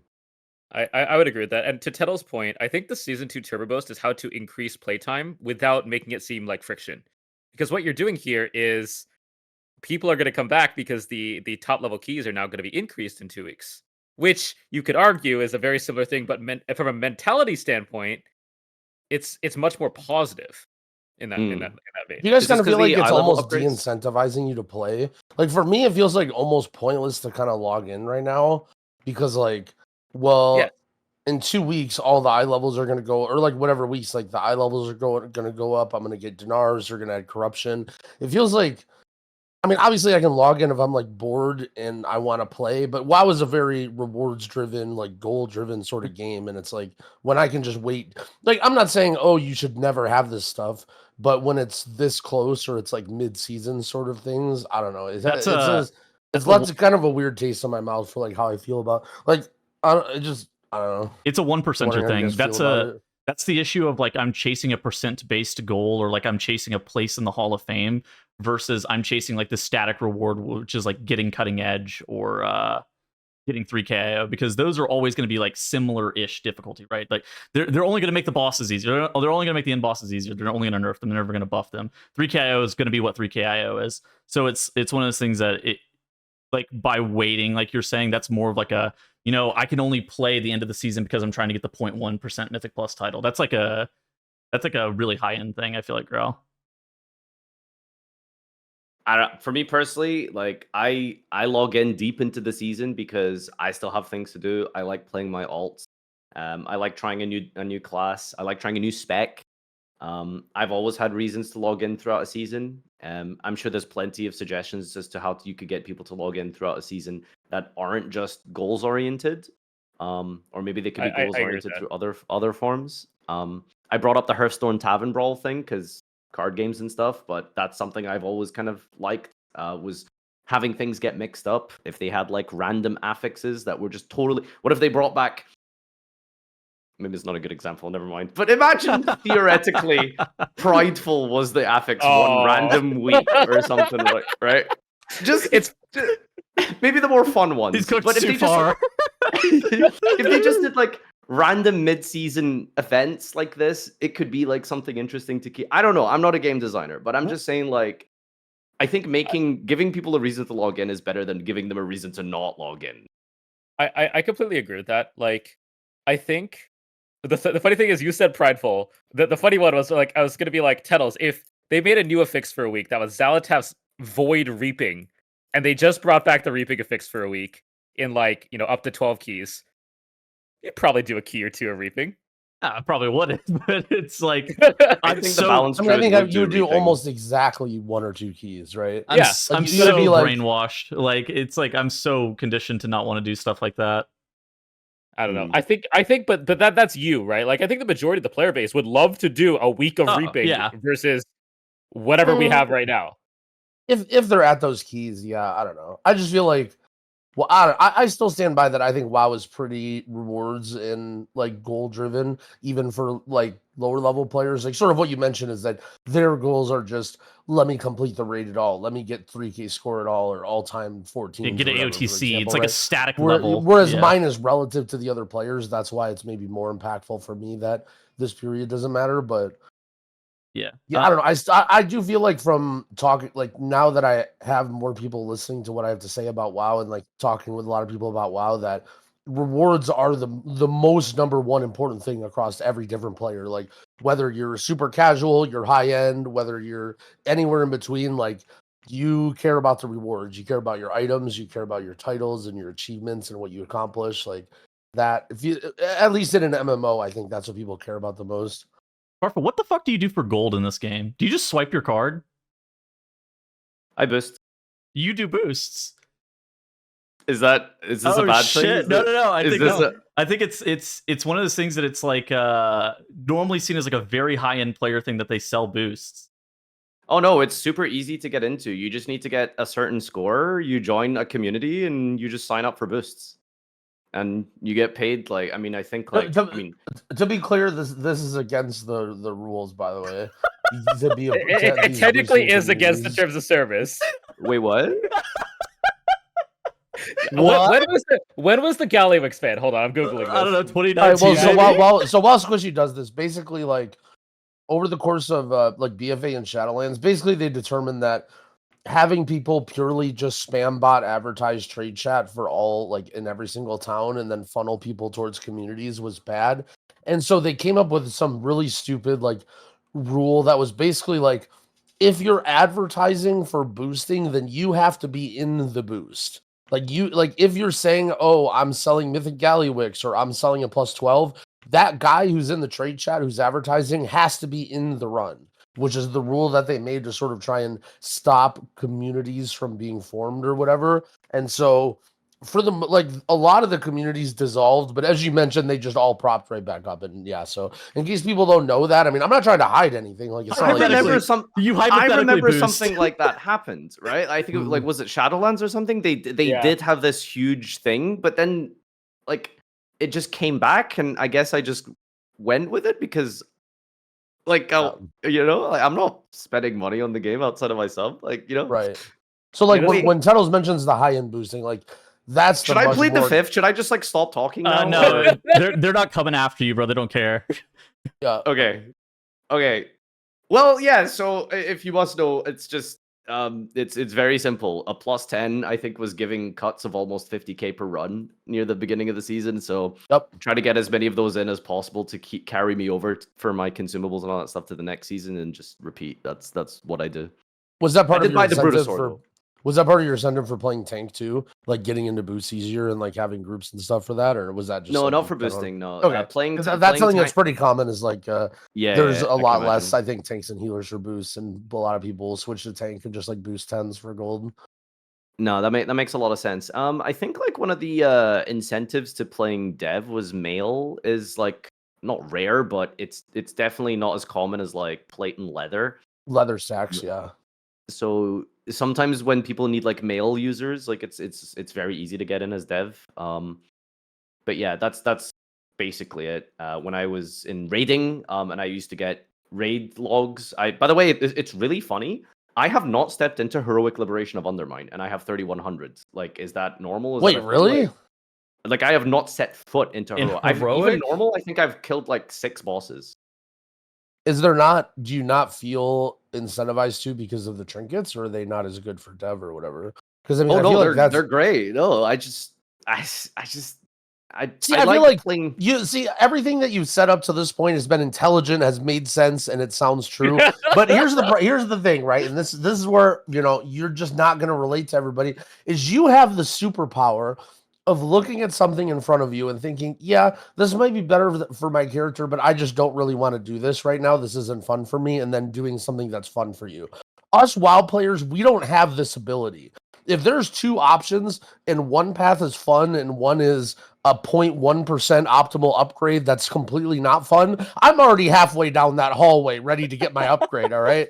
Like, I don't care if don't it's a get me- bed of spikes on the other side. Like, that's a magic power that you have to say that I haven't set foot in the raid, even though there are good trinkets. Like, I bet a majority of people who are listening to this, even if they're at the stage where like they can't get AOTC or they don't, anything, they're probably slamming their head into the worst, stinkiest pugs, pulling one-arm bandit over and over again, trying to get that house of cards. So I commend you for that. That's a good thing, but that's something that not many of us are capable of. It's really easy. So what I've done is when I use Droptimizer, I don't use raid. So then I don't see the number and I don't see what the gain is, and I don't have to worry about it. That is an elite level hack. Just don't even look at it. Ultimately, it is genuinely a real nuisance because there have been seasons in this game where Mythic Plus trinket was the best one. When I was playing, let me think of like when I was most active was like maybe like Nathria when I was playing Havoc. The file from the Mucky dungeon, what is that called? Plaguefall. Plaguefall. Oh, yeah, yes. That trinket was best, and the I needed the IQD from the other side. That's stupid on use trinket. Oh my god. Yeah, the quantum device was insane for a lot of classes as well, like DK and balance. So there are very good real alternatives that you actually just are fine not needing to go to the raid for. This is definitely a recent problem, I want to say, where it is by and like a league ahead of the M plus trinkets to go get your the House of Cards for some classes, or the what's the other broken one in the raids? Is it the jug is pretty insane? Yeah. Yeah, so that is kind of annoying. Like, again, I'm like that. I optimize my character. I'm using the Sims. I know how to optimize fully, like I have done in the past. It's just not as important, I think, for M+, because ultimately, as someone who used to be a Parsandy, I'm not competing against anyone, right? The only competition is timing the key, and so I don't have a reference for what I'm competing against. There isn't like a leaderboard for, I mean, I guess technically there is, maybe if you want to look into it, a Evoker 14 Priory, like I'm sure that's a thing. But it's not the same as raiding, right? So for me personally, I don't have that incentive when you only do M+. I think it naturally happens when you raid, and if you care about your parses. So I guess that's why I haven't cared to like my DH, for example, who's over 3K rating, has not stepped foot in the raid. No LFR, no normal, nothing. And which is, I guess, a good thing because it shows that you can play this game and get really far without having to do something you just aren't interested in. Like, I don't like raiding without friends and without a guild, so I won't. Dude, you sent me one of the funniest DMs ever the other day. Whenever I just get a DM from Farfa, and it's a Wowhead post, and it's about Dinars being added. He goes, "Yo, why are people so mad? Are they just mad that they can't get free Mythic raid gear without Mythic raiding? What are they pissed about?" And I laughed literally for so long at that message because yes, the answer is yes. That is what they're mad about, genuinely. You're just happy. You're like, nice. I get the heroic trinkets if I want them. Yeah, like, so as it was such a jarring experience to see people on Twitter mad that they can't target Mythic gear for a boss they have not killed. Why would you deserve to get that gear? What am I missing here? No, you're absolutely right. Years and Your logic, years and years. Your logic will not defeat my feelings. I don't know, man. Maybe The long story short is Blizzard has conditioned these people that they are going to get everything, I think, eventually. Well, I don't think what was it? Dinars in Shadowlands Season 4 was a thing, right? You couldn't get gear you couldn't use Dinars to get gear for bosses you had not killed, no? Correct. Could you? Well, so the way Shadowlands worked is you would kill bosses in that difficulty, and you would get a currency, and then you would need enough of that currency to buy an item. So, for example, if you were only like pugging the first 2 bosses of Mythic, you would need to kill those bosses like 3 or 4 weeks in a row before you could make an item. But if you could get a Denathrius trinket, yeah, you could eventually if you got enough. But if you were a guild that was full clearing Mythic, you would get way more of that currency because you were killing every single boss in the raid. And that's what and then in Dragonflight last season, they added basically just a straight up vendor where you could buy an item that was, it started at the bottom track, but it had like an infinite track where you could just upgrade it from bottom level champion all the way up to Mythic 6 of 6. And you didn't need to kill a single heroic boss. Yes, and so okay, all right. So finally, 1 point for Growl. An hour and a half into the podcast, when I said okay, when you open Pandora's box, people have these expectations and it changes the way they think. This is a system that they added in previous expansions that honestly wasn't even meant for the game, right? It was meant for the end of the expansion fun season. And people are now just feel entitled to get it. Now they're like, well, we had this a year ago. You're we're completely mad. right. I'm sorry, huge L for Blizzard. Like, listen, on principle, conceptually, you should not get mythic gear from a boss you have not killed. I think that's fundamentally where you should not be able to do that. However, they set a precedent for that, and they apparently have set this precedent twice. And then for them to go ahead and take it away, I think that is really problematic. I can absolutely understand why people are upset about it. Yeah, it's just in the years and years of Blizzard, every time like something like this gets added, there's always a way for people who never have killed the boss to get that loot. This is the first time that they're actually locked out of the loot without killing that boss or that dungeon. I don't know if this is insane to say, but I actually think them walking back and allowing you to buy Mythic Plus trinkets after having completed all the dungeons on a plus 12 and getting that on a myth track is actually probably the right concession to make for the people who felt like they were getting nothing. Well, it's not really a concession, though, is it? Because the precedent was to get gear you have not possibly could not have gotten, right? So it's not really a concession. It's just like a addition of a different zone of loot, which is Mythic Plus, right? I guess I see it as fixing a problem and something they overlooked, which I think is fine. Yeah, I mean, this brings up a whole different discussion of what is deterministic versus non-deterministic loot and what is and isn't appropriate game design with regards to the obtaining of that. A very deep rabbit hole, indeed. Yeah. As a pug, Andy, that in the situation that I'm in, maybe the vault stones that you get, like, what if you could just use those to get gear or something? Is that not maybe? What if they made a system like that? The Valor stones? No, the ones that, if you get a shit vault, you get those 6 currencies. Oh, the currencies. Oh, yeah. Well, I mean, I think that we've been preaching that for a while, that we think that the vault should be something that's like more deterministic and less like I can completely get a landmine vault that's got nothing good in it. And now I'm taking a socket for an item I don't even have yet. Because my character is currently at a point where I think there's maybe like a trinket and that's it. And I'm just going to be getting gold for the rest of the season on my evoker. Good news. You're going to be able to buy this trinket and then just get gold for the rest of your season on your evoker. I guess, yeah. So that's a good thing, I suppose, yeah. Yeah, so I think the biggest issue with the Dinar problem there is clearly the disconnect between what they have done and what they are going to do now. So I understand the issue. I understand why people are upset. But I will say, conceptually, philosophically, I don't know why that was ever the case. Why would you let people get mythic gear for a boss they haven't killed? Well, it's a for fun season, don't you understand?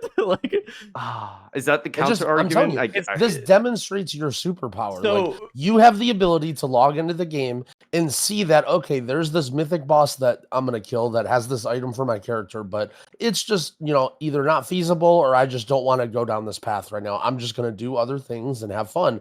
Other people don't have that ability. Like, other people log in and there's some treacherous, arduous path where they have to find a mythic raiding guild and apply like it's a job and then trial and then eventually kill Muggsy and get their 0.7% DPS upgrade to get this trinket, and it ruins their entire game. And before you know it, they're angrily posting on the Battle.net forums about how the Dinar system is trash because they don't have this ability to just. But here's the thing you're missing. I don't have a superpower. I just simply have a hatred towards pugging that is greater than my necessity to get a 0.7% increce. You see, when I go into, think about it this way, right?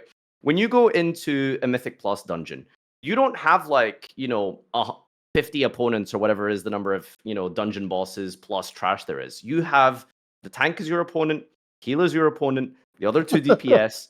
You increase that number significantly when you enter heroic raid. Now you have 14 other opponents, 19 other opponents, right? So that's the issue. That's why I don't pug. Jamie understands this perfectly. Yeah.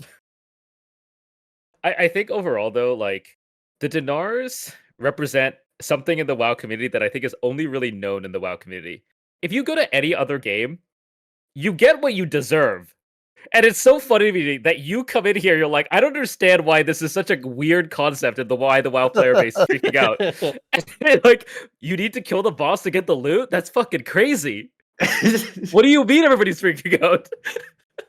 But again, a caveat: it's Blizzard's fault. Like they set it up that way, so they've duped people into thinking that's how it should be. So, well, they said in interviews, like I think Skarsgård had an interview with like Max and Dratnos a couple months back. They basically said that the only reason that they created them like that was because they were in heavily abridged seasons with rotating raids, where it was difficult for you to actually get a specific piece that you wanted. So instead, they gave you the opportunity to be able to get any piece of the game that you wanted, whether or not you interacted with the content or not, which is, The funny thing is, I think there's actually a second problem now, which is the raid versus Mythic Pluser debate. Because originally it was Mythic Raiders are getting this thing and I can't get it because I'm a Mythic Pluser. Now it's the Raiders going, Mythic plus 12s are the easiest card in the game. Mythic Raid is so much harder. Why are they getting Myth Track loot? And I'm sitting here like, why are we having a dick swinging contest? Like this shit doesn't matter. Go do Mythic Raid. Go do Mythic Plus. Do you know what the interesting thing about this debate is between Mythic Raiders versus M Plusers debate is? It's like the only time that difference between getting that 0.7% upgrade matters is for the highest of high-end keys. Which, by the way, all of those highest of high-end key players they raid. Maybe some of them don't raid because they have to, but for the majority of them, they do just raid, and that's something they do. So that crossover there is natural. The people who are doing Mythic Plus and only do Mythic Plus, I feel like are not like fully invested players, because if they were, they would be raiding. I mean, I could be wrong about this, but it just seems like if you play WoW hardcore, you are raiding. I feel like that's so he's a raider at heart. Well, that's what it comes down to. But he's a maybe raider. I think you got to pick a side. I think you're absolutely right, and I mean we discussed this. I don't even know it must have been months ago. How the death of the casual hardcore player has just been so prolific in World of Warcraft, where there's very, like you said, you rated in like a guild that at most we rated 2 days a week. Maybe we would add a third day in for heroic. Most of those guilds, like post COVID at least, kind of fell off the map, right? Where a lot of those guilds kind of went away. It's a handful now only. Everybody's like overtime raiding. Everybody raids like 5 days a week because they want to be. Everybody has to watch documentaries on bosses before you go into the raid, and it kind of bled into Mythic Plus as well, where it's like, if you want to be good at Mythic Plus, there's kind of this expectation that you have the best gear from raid, even if you're only trying to do like a 14. Like, you don't need the fucking best gear for a 14. You can just you can outskill the hell out of a 14. It doesn't matter, but for a lot of people, they believe it matters. Yeah, this is a discussion that is very much a macro issue that I've experienced many times in like card gaming, and it's like this sort of societal shift in cultural mentality towards gaming where, very much playing for fun was just for fun, 5-10 years ago. But these days the fun comes from optimization, tier lists, min-maxing. That is kind of where a lot of gamer enjoyment comes from these days. And so you need to be at the cutting edge to actually fully enjoy a game. I don't know if it's correct or not. Personally, I have fun by doing that. I like optimizing. I like making my character as best as I can.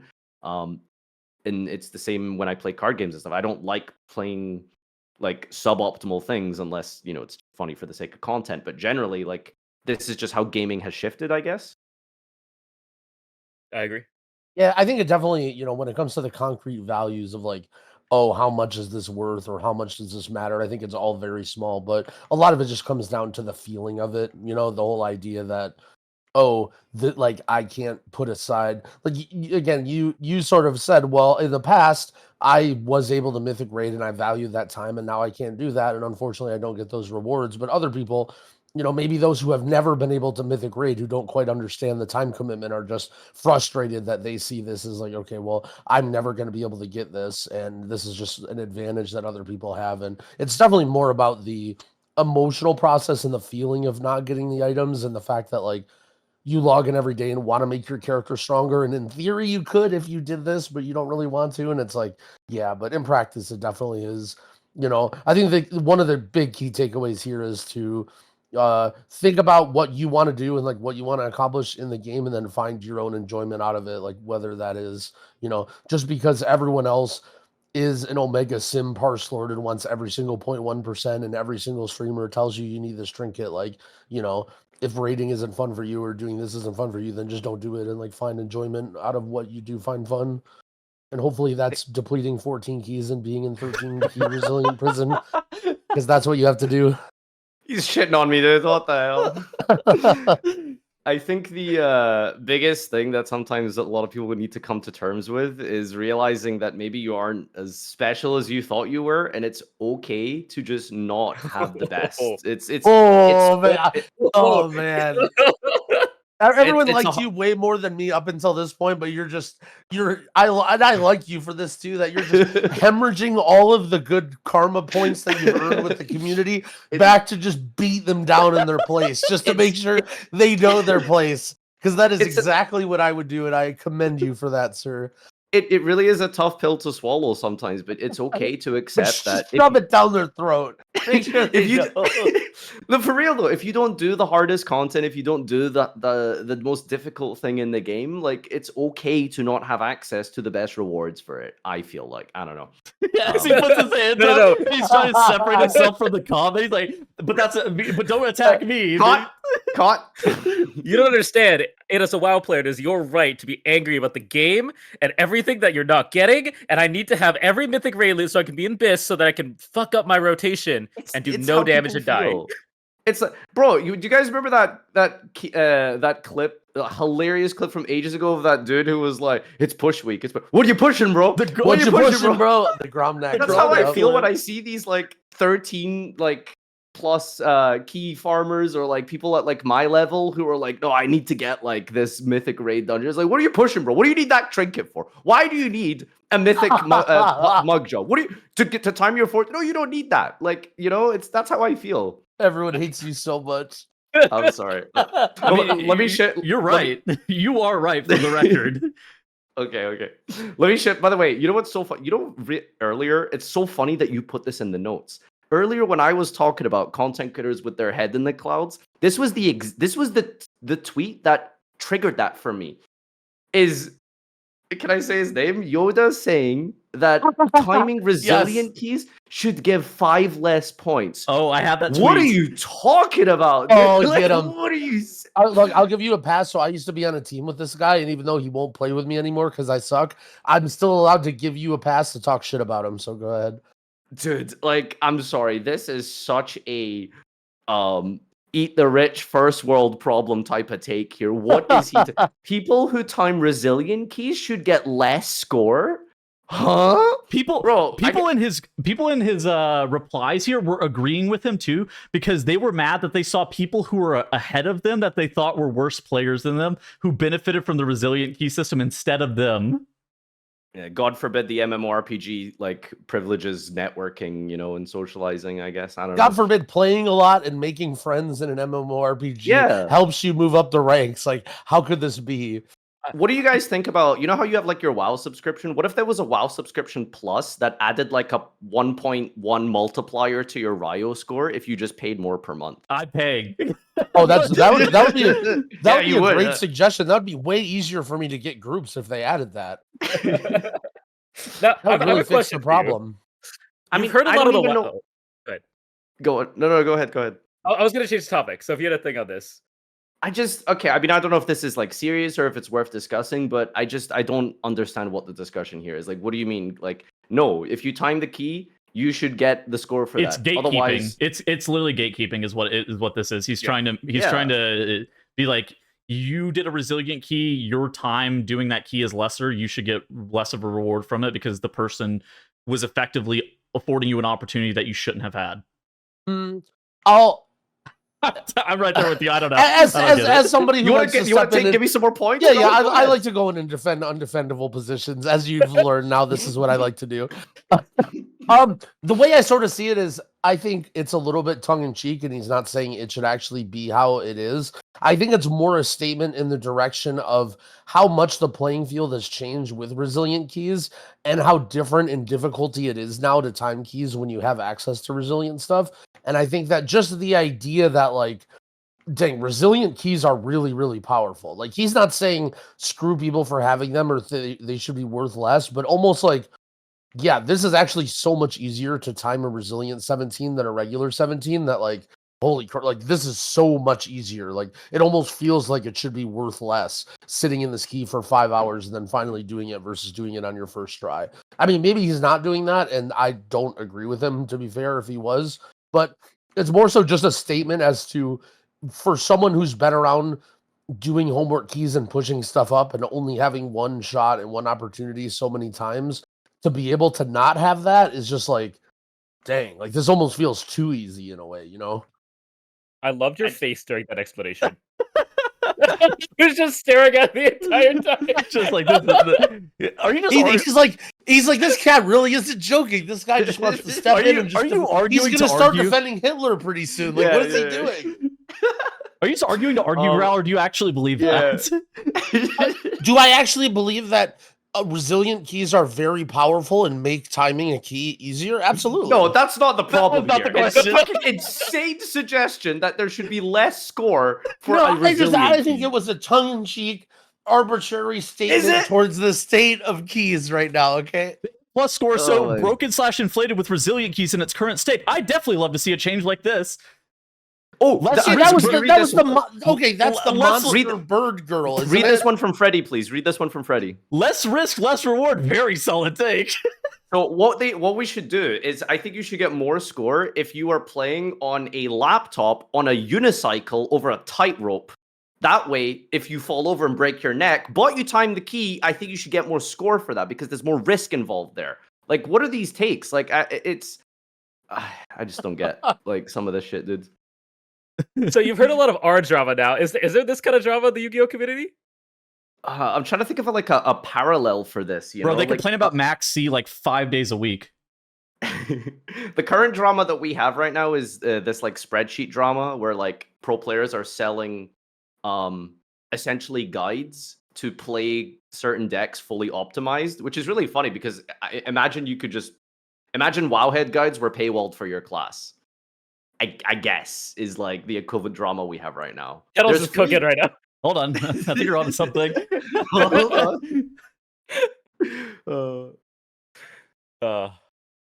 I think the last thing you have here is the one button rotation thing, right? Oh my god. Ooh, I added this who in goes last down in second. flames in this one? I think Let's roll the it's- dice. Okay.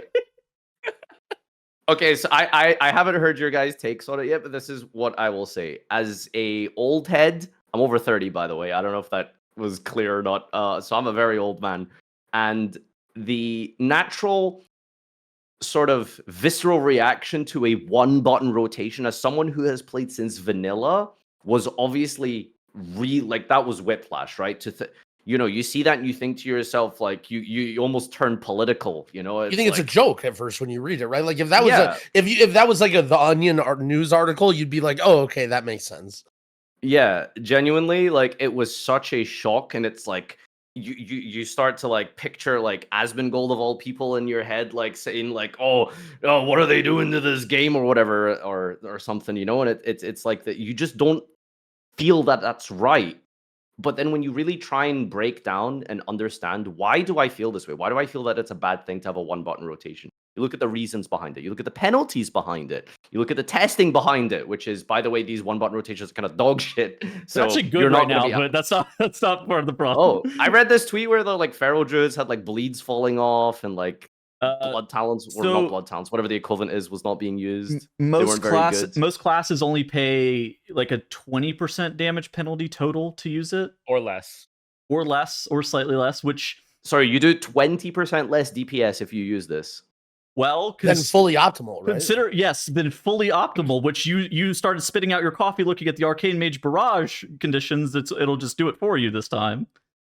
Okay, fair enough. Yeah, this is sim well, DPS, not This is actual player This is sim DPS, which is the fakest shit ever that you're never hitting ever. Yeah, because like if you have to move, I assume the thing just might fall apart depending on. yes. Because it will say cast Arcane Blast and you're moving across the thing instead of casting something that you can use on the move. There is Yeah, there and are then what? problems with it. And I assume it'll like press barrage because you're moving, and that's the next No. best thing to press if No, you're it losing. just stays on. If the next thing is supposed to be blast, it will just stay on blast until you can press blast. So you're just What if walking with blast queued out. What if something comes off cooldown that's good to press off of cooldown? I don't know during that, Kettles. movement? It should switch, right? it- Well, no, I it's not. Like it. Think of it as like it ignores movement completely. It's only giving you the rotation as if you were standing still. Correct. So, like if you start moving, it's not going to change what it's doing. If you get a proc or if something comes off cooldown, then it will change, right? But you moving won't have an impact on it. Yeah. Right. And it also doesn't pop your cooldowns or defensives or Oh, it utility. doesn't pop your cooldowns? No. Nope. Interesting. There's some cooldowns Okay. that it will press. It's like, for Druid, It's it'll any use... mini cooldown. Yeah, for Druid, it'll use Convoke. It probably will use Touch of the Magi for like Arcane Mage and stuff like that. But it won't press like Arcane Surge or Incarn or Dragon Rage or anything like that. It won't press like the big siege. Do you think there'll be a rotation helper? So, for example, imagine you're playing a class that casts, right? But you need to move. Then there's a weak aura that you download for the rotation helper, where there's the second button that you'd rather press while you're moving, and then it's a 2-button rotation so that you can be optimal while moving. Do you know, I genuinely thought about this, was what if there was like a way that this would end up getting min-maxed between switching between single one button rotation and using your own rotation? I don't know what scenario that could realistically be viable in at the top level, but what if there was a way to optimize between swapping between them? Maybe Well, I mean, maybe that'll be the a thing. light up mode, right? The Hakili, like it shows you the next button to press. There's no penalty with that, right? So in theory, if that helps you play better, you could just have that available for non-moving single target and then just never use it and just use your brain normally, right? And like if it's for some classes, it's got to be close to 100% optimal.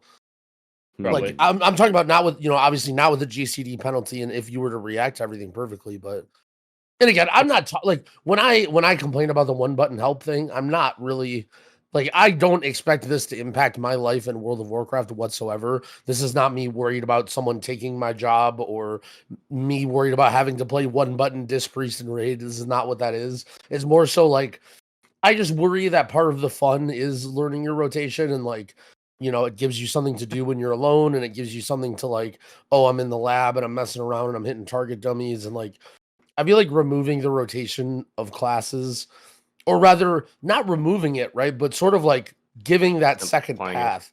Like when I was talking about that thing, right? Of like, okay, well, there's 2 paths. One path is fun. One path is slightly better.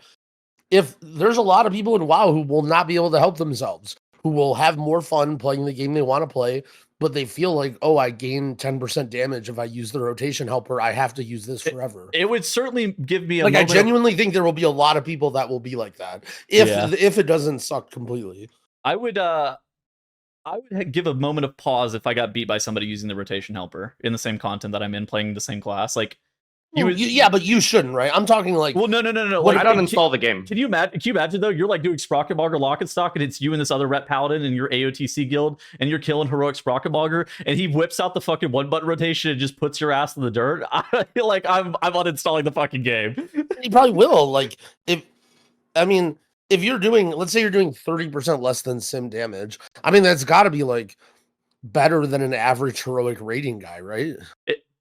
That's the part of the problem for sure. Yeah, like I'm not like, look, if you want to walk into the first few bosses of normal and you're like drunk weekend family guild, obviously there's no problem here, right? Or you have some sort of disability, but like if it's week 3 and you're in a heroic AOTC guild and I think you'll be able to beat people with it. Like I genuinely think you'll be able, it'll depend heavily on your build and your class, but people will optimize that, right? People will find out what is like, this will literally be the 1-button rotation spec, and then there's the sentient. This is a 250,000 view video idea that me or Tettles will be what is the best 1-button rotation specs. I guarantee that video will pop off. I guarantee. Timestamp this. Yeah, Tettles is gonna write this down right now. Write that down. Timestamp this. This is a video that's gonna pop off and be top 10 on one of our channels. Is what are the best 1-button rotation specs and a breakdown of all of them. And I bet that video will pop off. Holy fuck! I actually got it. You know it will too. Find some sims. Oh my god, I can sim all their fucking APLs and figure out what's actually the best.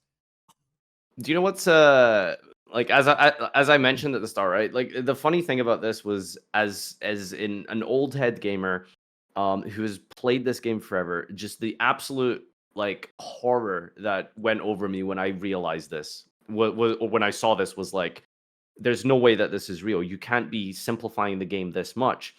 But then I guess like when you really break it down and try and understand, why do I not like this? What is it about this that's upsetting me? Is it insecurity? Am I scared I'm going to lose to a one-button Andy? Like what is it that's actually jarring about this? Ultimately, I think you said it best, right? This is not a system for me. It's not something I'm going to interact with. I think I can play my class decently well. And if I can play my class decently well, I'm never going to lose to a one-button Andy. In theory, you know, maybe I will, I don't know. But depending on how good it is, right? So I guess that's the biggest takeaway is like, it's there for the people who want it.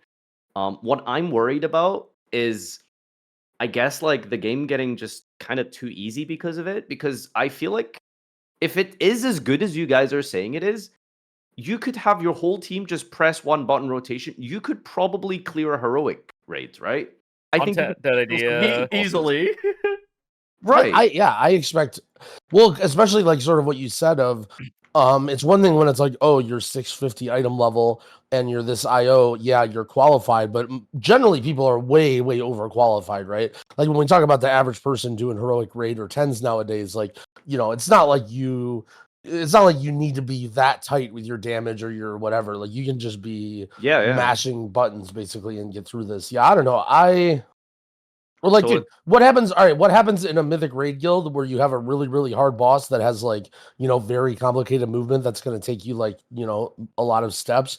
Who's going to be the first raid leader to tell everybody to turn on their one button mode? And Dude, then, okay, nobody do the hilarious. rotation. Everybody has to do the one button mode. We're going to do the dance, get all the way to the end of this 9-minute fight, and then once we see everything, now let's turn on regular mode and do the damage. Like you're all doing as a healer, you're all dying to swirlies too much. Get on that one button. Well, as a rotation, healer, jeez. I always have said that, right? Like I've always been frustrated that like I want to get to the hard part where I need to learn how to heal, but I can't because my monkey teammates are like mashing their rotation and dying in their cooldowns during stupid times. Then we have to restart, right? And I'm like, I wish we could get further into the fight every time as a healer, and I wish these guys would just not even DPS and just walk around and do the mechanics. Like that's been an honest thought of mine in the raid. Obviously, it's a little bit silly because you have to learn both, but you know, okay, well, what if everyone turns on their one button mode and everyone just does the mechanics? And I feel like it, I understand that POV that like, oh, it's not going to affect. Well, it's not, but I mean, this is Blizzard we're talking about here. Like everyone just has massive faith that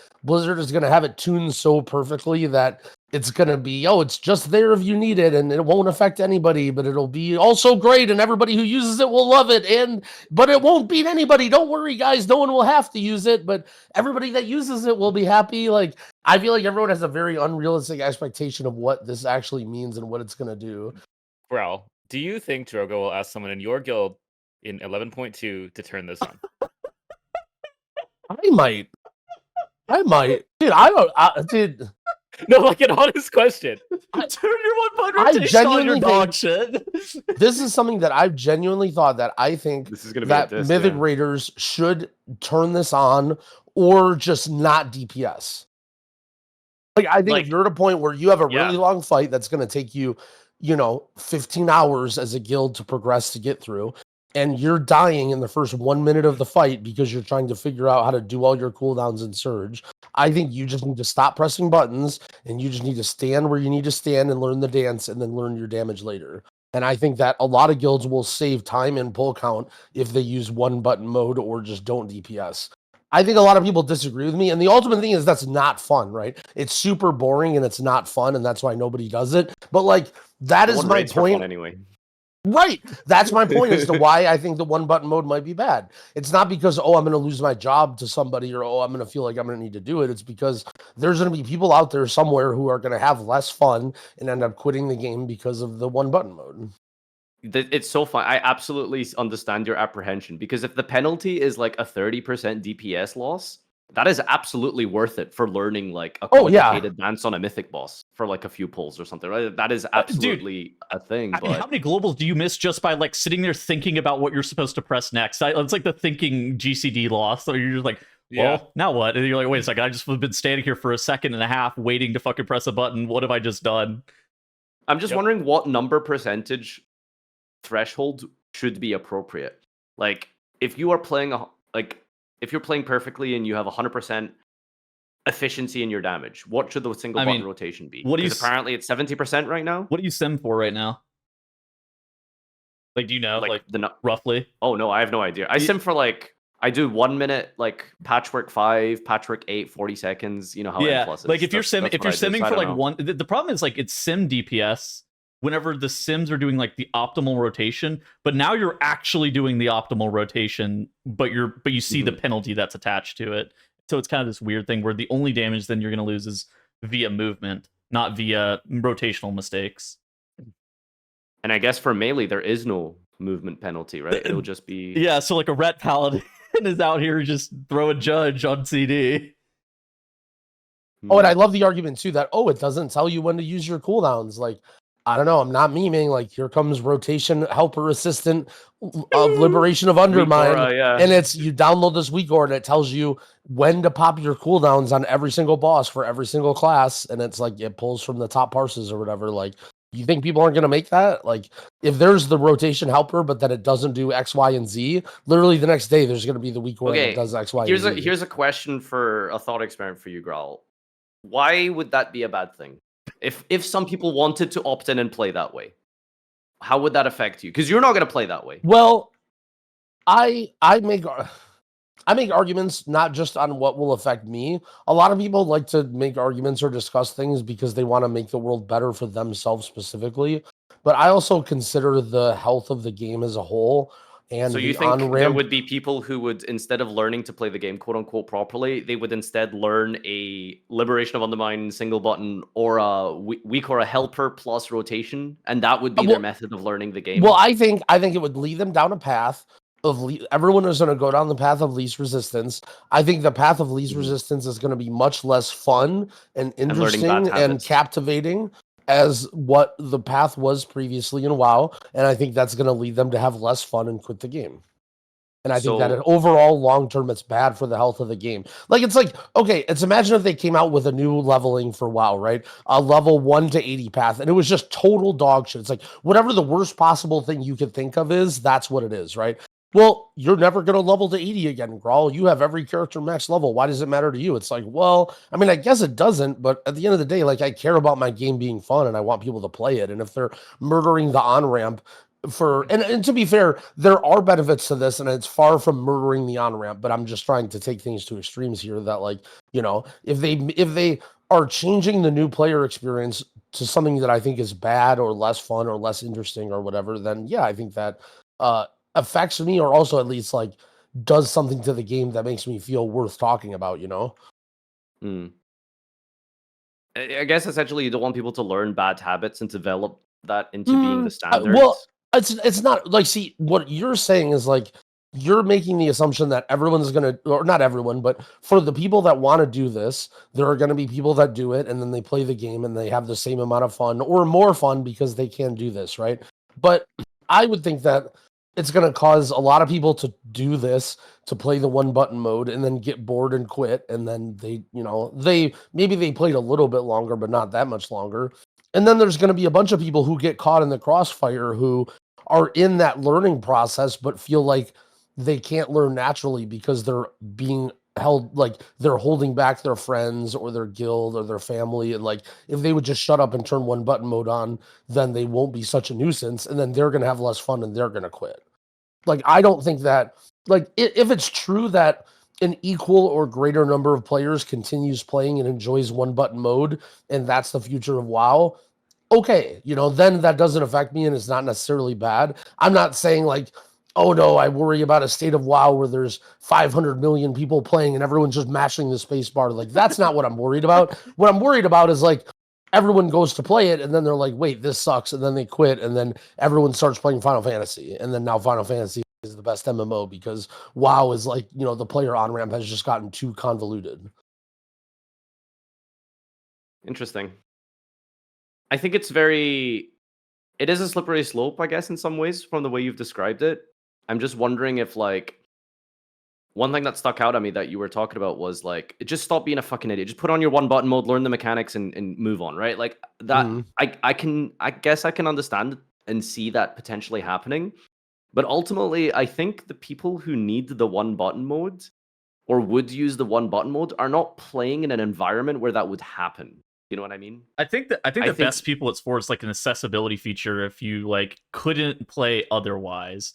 But for people to use it That's a good thing, in yeah. absence of like learning your rotation, I think it's generally not great. Well, I think it doesn't help you learn your rotation at all.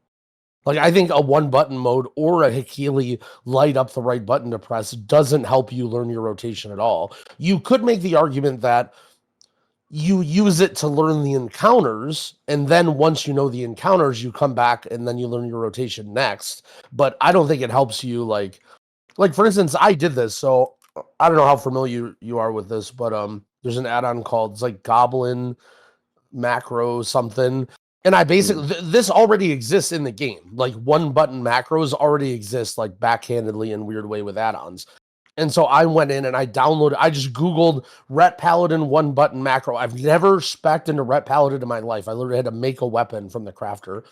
And I just turned on one button mode, took off my whole UI so I couldn't see anything, and then just walked around in a keystone and just pressed one button the whole time.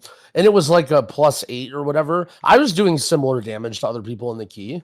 Like, it was like, there was a poor guy, you can probably relate to this, a poor arcane mage who was overgeared for the key, but he was probably in there trying to learn arcane. And I was doing the same damage as him, and he was 10 eye levels higher than me. And I'm literally only pressing one button. I couldn't tell you what any of my buttons do.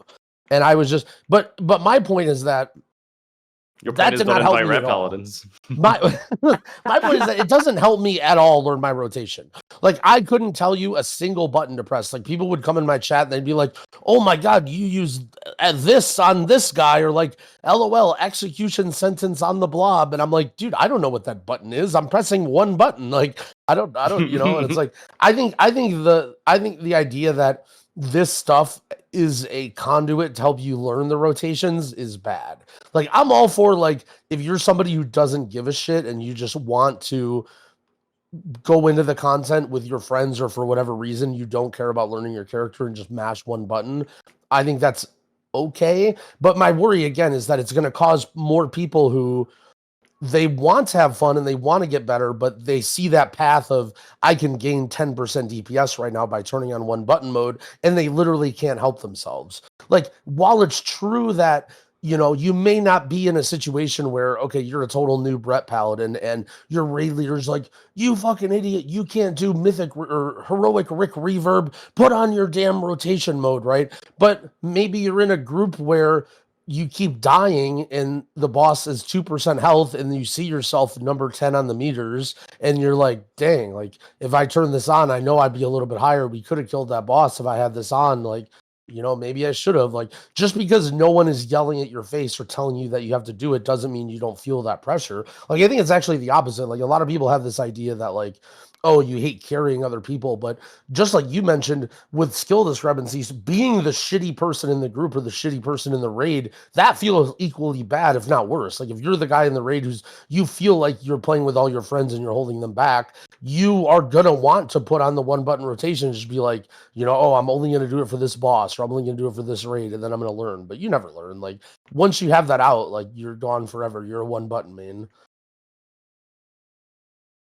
It's definitely like a Pandora's box situation where this could be game changing, or on the other hand, it could be a thing that gets implemented and the players that you live among in the bubble that you guys are in never ever think about it again because it just isn't a thing, right? Like, I think it could go either two of those ways. And I guess, like, I suppose it would have to be so bad that it's only for accessibility, right? Like, it is literally doing the most basic of basic rotations, probably getting some things incorrect for accessibility, just so you can play the game at an accessible level, which I guess would be maybe like normal or something, right? Or just like some low keys. It should be so bad that it is never a replacement for your class. But it sounds like that might not actually be as simple to implement, especially on certain specs. Yeah. All right. It's been. I think this went like almost twice as long as we kind of anticipated. Farfa, where can people find you for your content?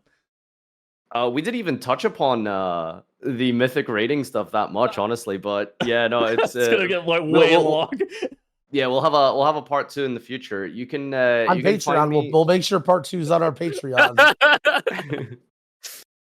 You can find me on Twitch, on YouTube. It's just Farfa, Farfa. If you are interested at all in any kind of Yu-Gi-Oh or card game related stuff, probably not. So all 10 of you that subscribe to me as a result of it, then go ahead. But yeah, that's my content. It's Yu-Gi-Oh Master Duel, the online way to play the game. And occasionally and once in a while, I'll have a little rant or something about my journeys through World of Warcraft. But I guess it was obviously the main purpose of today was to share a perspective from Pugging and from a more casual experience into Mythic Plus, which is kind of where I've been living. So thanks for having me on. It's been a No, blast. I appreciate it. I thought it was really good. I think you did a great there was job. Also, I think a lot of people from the comments will be very glad that, like, okay, finally somebody who's intelligent and well spoken can tell these idiots that, like, they live in a bubble. Like they've been angrily writing in the comments since episode 1, waiting for you to come along. So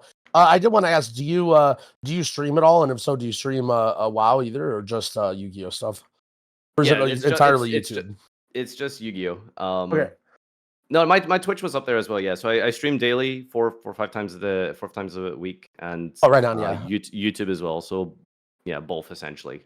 And I guess I'm on TikTok and Twitter as well. I suppose if you want to. Does TikTok do Sometimes, well with yeah. Yu-Gi-Oh? I feel like that audience doesn't really intersect It's that really well. weird. Like, let me look at some numbers, right? So TikTok, I think, is and YouTube Shorts as well. You can get anything anywhere in between, like, you know, here's one that has 113,000. Here's one that has 4,000.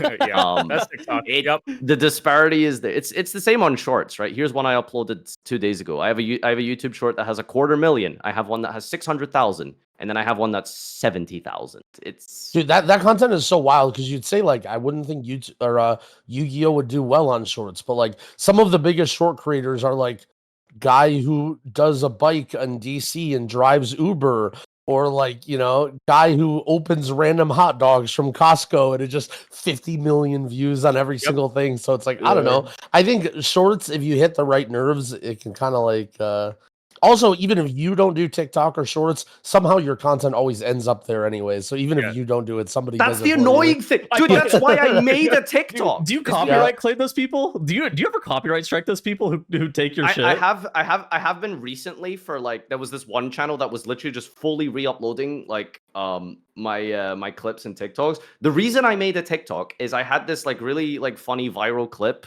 of me from like 4 years ago, and then someone linked it to me and was like, "Oh, isn't this you?" And I looked at it, 2 million views. Oh, okay.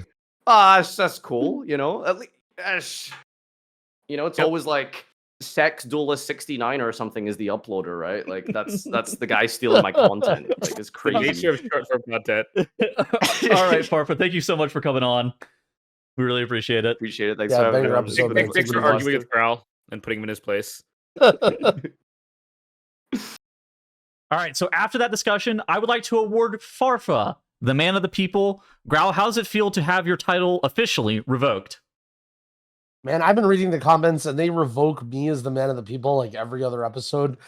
At some point, like, at least I understand my role here, that sometimes I just have to defend points for the greater good of humanity, even though I might be seen as not the man of the people.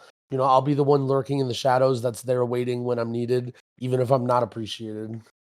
All right, so we have a couple. But no, actually, banger guest. Titles suggested Farfa. I don't know, how is he, like a content creator friend of yours, or maybe a quick little bit of like how you met him or what you thought. He like definitely had a very, very good perspective on WoW and Pugging and gaming and stuff. It mostly just, I like watch some of his Yu-Gi-Oh content, and I didn't know he played World of Warcraft until I went into his chat one day, and I was just like, you know, being a chatter, and he like called it out. Yeah. And so it like him and I like exchanged some DMs back and forth, and he's given me some good ideas for content. You know, I've given him some bad ideas for content that he hasn't used. That's kind of how it is. Okay, so we have other topics to discuss. This could be a really long episode.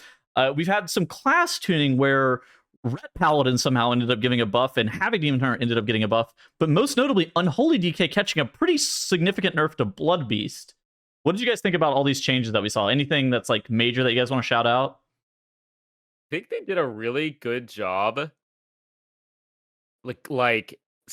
taking a scalpel to Unholy. They could have just destroyed Blood Beast and like Unholy DK in general, but if you like, they nerfed that, but then increased the single target, which is kind of like really awesome. It's a pretty big nerf to their damage in Mythic Plus. So like Blood Beast tends to be somewhere between, depending on the dungeon, it could be upwards of like 15% of their damage I've seen in logs in Priory of the Sacred Flame, and as low as like 6% of their damage in logs in some dungeons.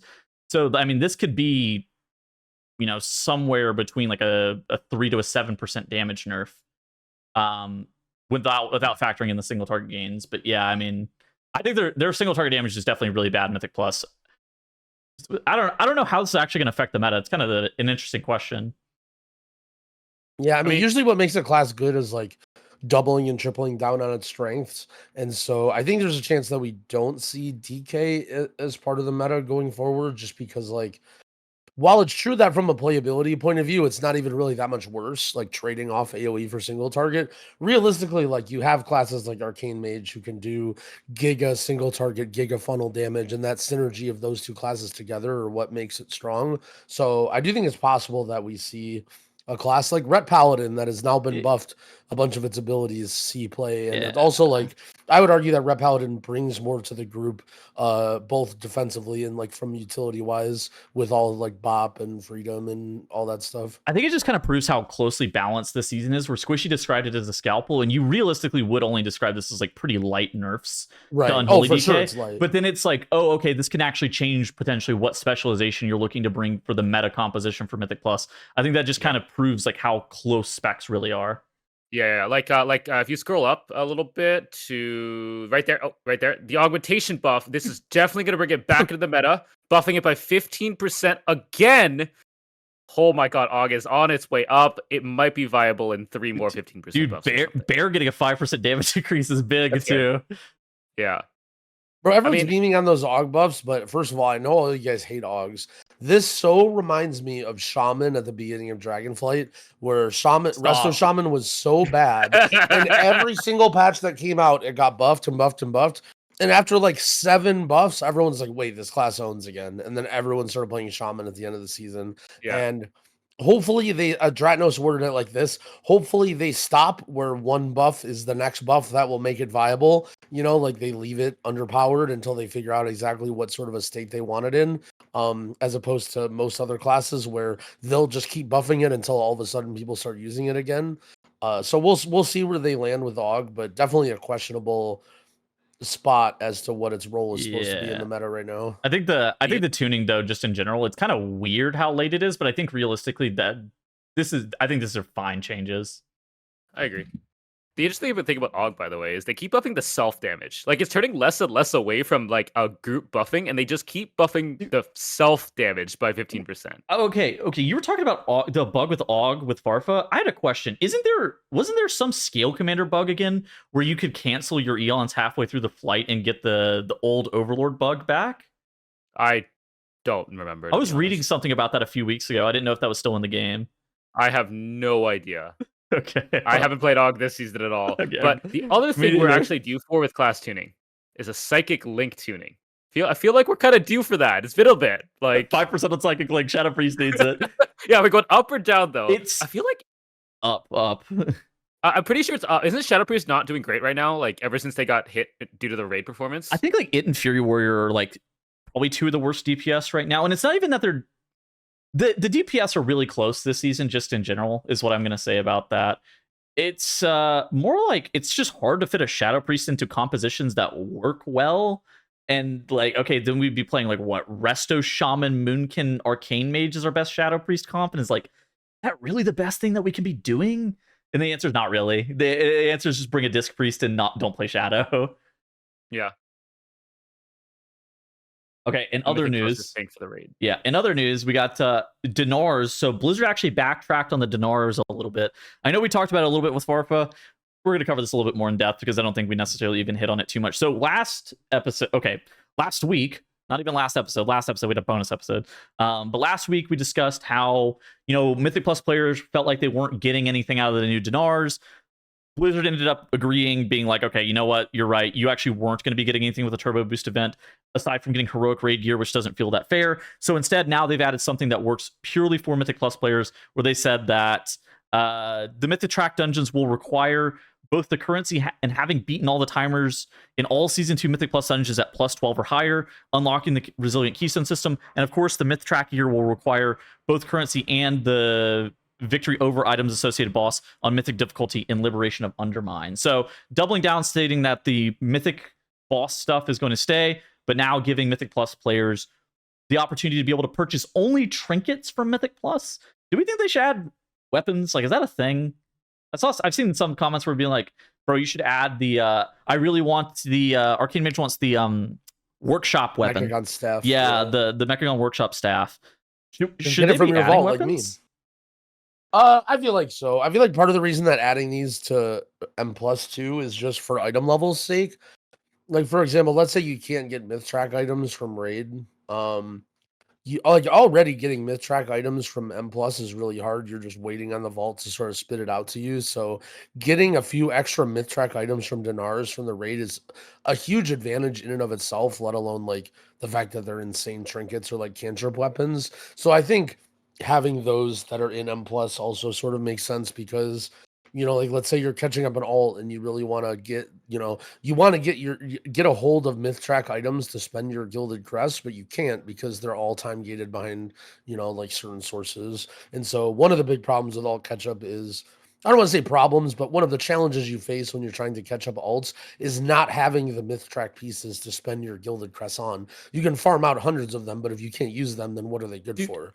You can craft a bunch of stuff, I guess, but... Do you see this buff to carve Blazicon wax, by the way? Speaking about Mythic Plus trinkets, this trinket was already good. This is yes. I don't know why they did this. A little bit of a weird buff considering this was close to like Mug Jug and stuff like that at max item level for me already. I haven't resimmed my guy, but this could actually be Biss. It's Biss for Mage, isn't it? Doesn't Arcane want this trinket? Is the bonus that it's getting... So basically the way the candle works is it gives you a proc. Yeah. And it also puts a candle on the ground. It's the standing in. It's only the standing in, which is like basically nothing, right? It was like 300. It's very, very small. I think it was like 300 versatility. I think it was 300. Now it's 800-ish. Yeah. Okay. I mean, it's unnecessary, but it's an unnecessary buff, but it's not that much. Like, yeah, it's not the big chunk. It's not. Yeah, it's not like a whole trinket is being buffed by 100%. The biggest one is the Scarden core. Dude, that trinket was fucking dog shit. I got it on my mage while playing it, just as like, and it's over like the egg sack from season 1, which was like hero track. That trinket is so bad. I hear that this is a pretty big QOL in the trinket, and actually, oh yeah, I haven't seen sim numbers on it, so I don't know if it's good or not. I know it was a completely garbage, unusable. It simmed really well because it was bait. Okay, so now it's actually maybe not bait, maybe it's actually good. Yeah, because it assumed you picked up every core when it spawned or something like that. They were before, really hard to see and pick up. Which, one, you had to find it in the clump of wherever the fuck it spawned, and 2, you'd have to walk over to go get it before it despawned. Faster, by the way. Yeah, like, I got this trinket on my evoker, like, first week, equipped it once, saw how the thing spawned, and unequipped it immediately. Like, it was not happening. Yep. So now it's at least usable, which I think is good, because if they're putting Mythic Dinars on, like, that is actually, like, not a crap trinket anymore. Yeah. That's actually going to be pretty good if you like crit. Could be decent. Also, in other news, corruption tuning. Again. I saw these, didn't really look like there was much here. I think this is probably the biggest one where Greater Void Ritual stats have been reduced by 20%. What number do you think they're shooting for with the corruption damage increase? Like 1.5%? I actually don't know. I was reading some chatter about it earlier. It seems like Void Ritual / Gushing is now the top for a lot of people. So you can choose between Void Ritual or Gushing Wound. One is single target and one is AoE, though. Yes. And also one... Actually, no, they're both boring as fuck because they do nothing. Is this not like, stats? You're not... Well, like visually they do nothing. You know, you're not going to see the fucking Twilight Devastation beam. Actually, I think for I think Arcane Mage is Echoing Void as Bis, but that's melee. Rip threat, bro. So Arcane Mage is melee? No, dude, Just with this whole system, make T-Dev OP in Mythic Plus. Just make it broken in Mythic Plus. Who cares? I think they very much failed to capture what made people love corruptions, which was the high statted stuff and massive Twilight Devastations going crazy. And this system is just going to fall flat and ruin everybody's nostalgia of the system. Yeah. Like I said, I don't really hate that they're bringing this into the game. I just feel like it's a disservice to use all the same stuff when they're like a minor fraction of what they used to be.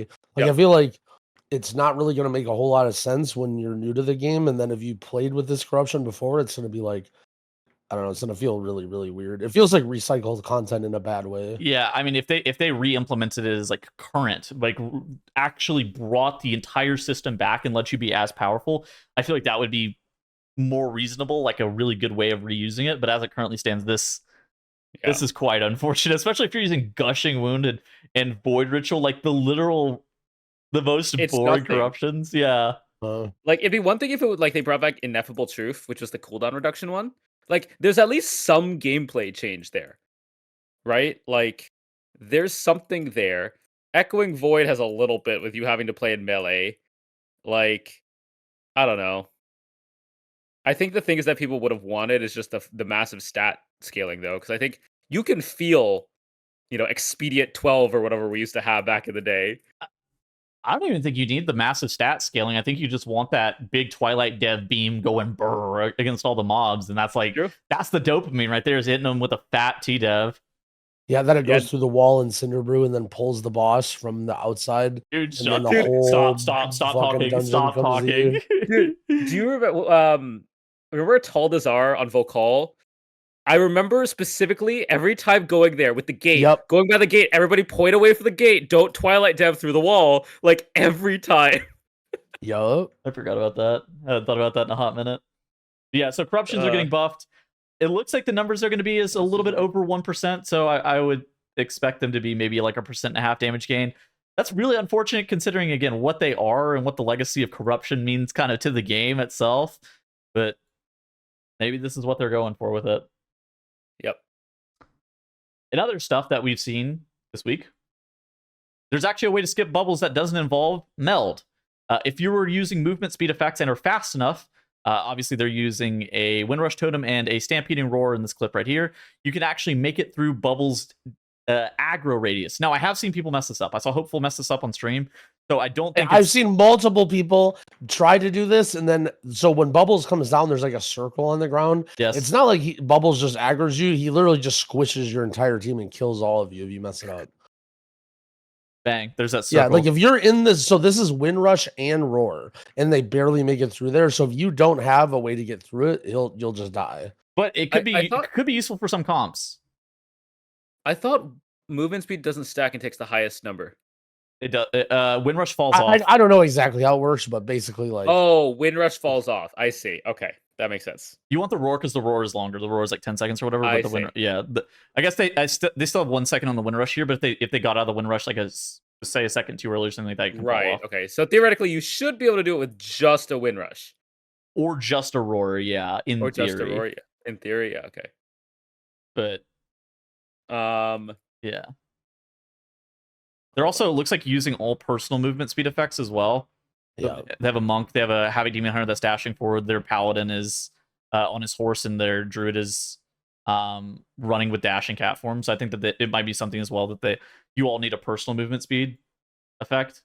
But something to think about if you don't have another way to skip bubbles otherwise. You could go in there and practice and play around with it a little bit.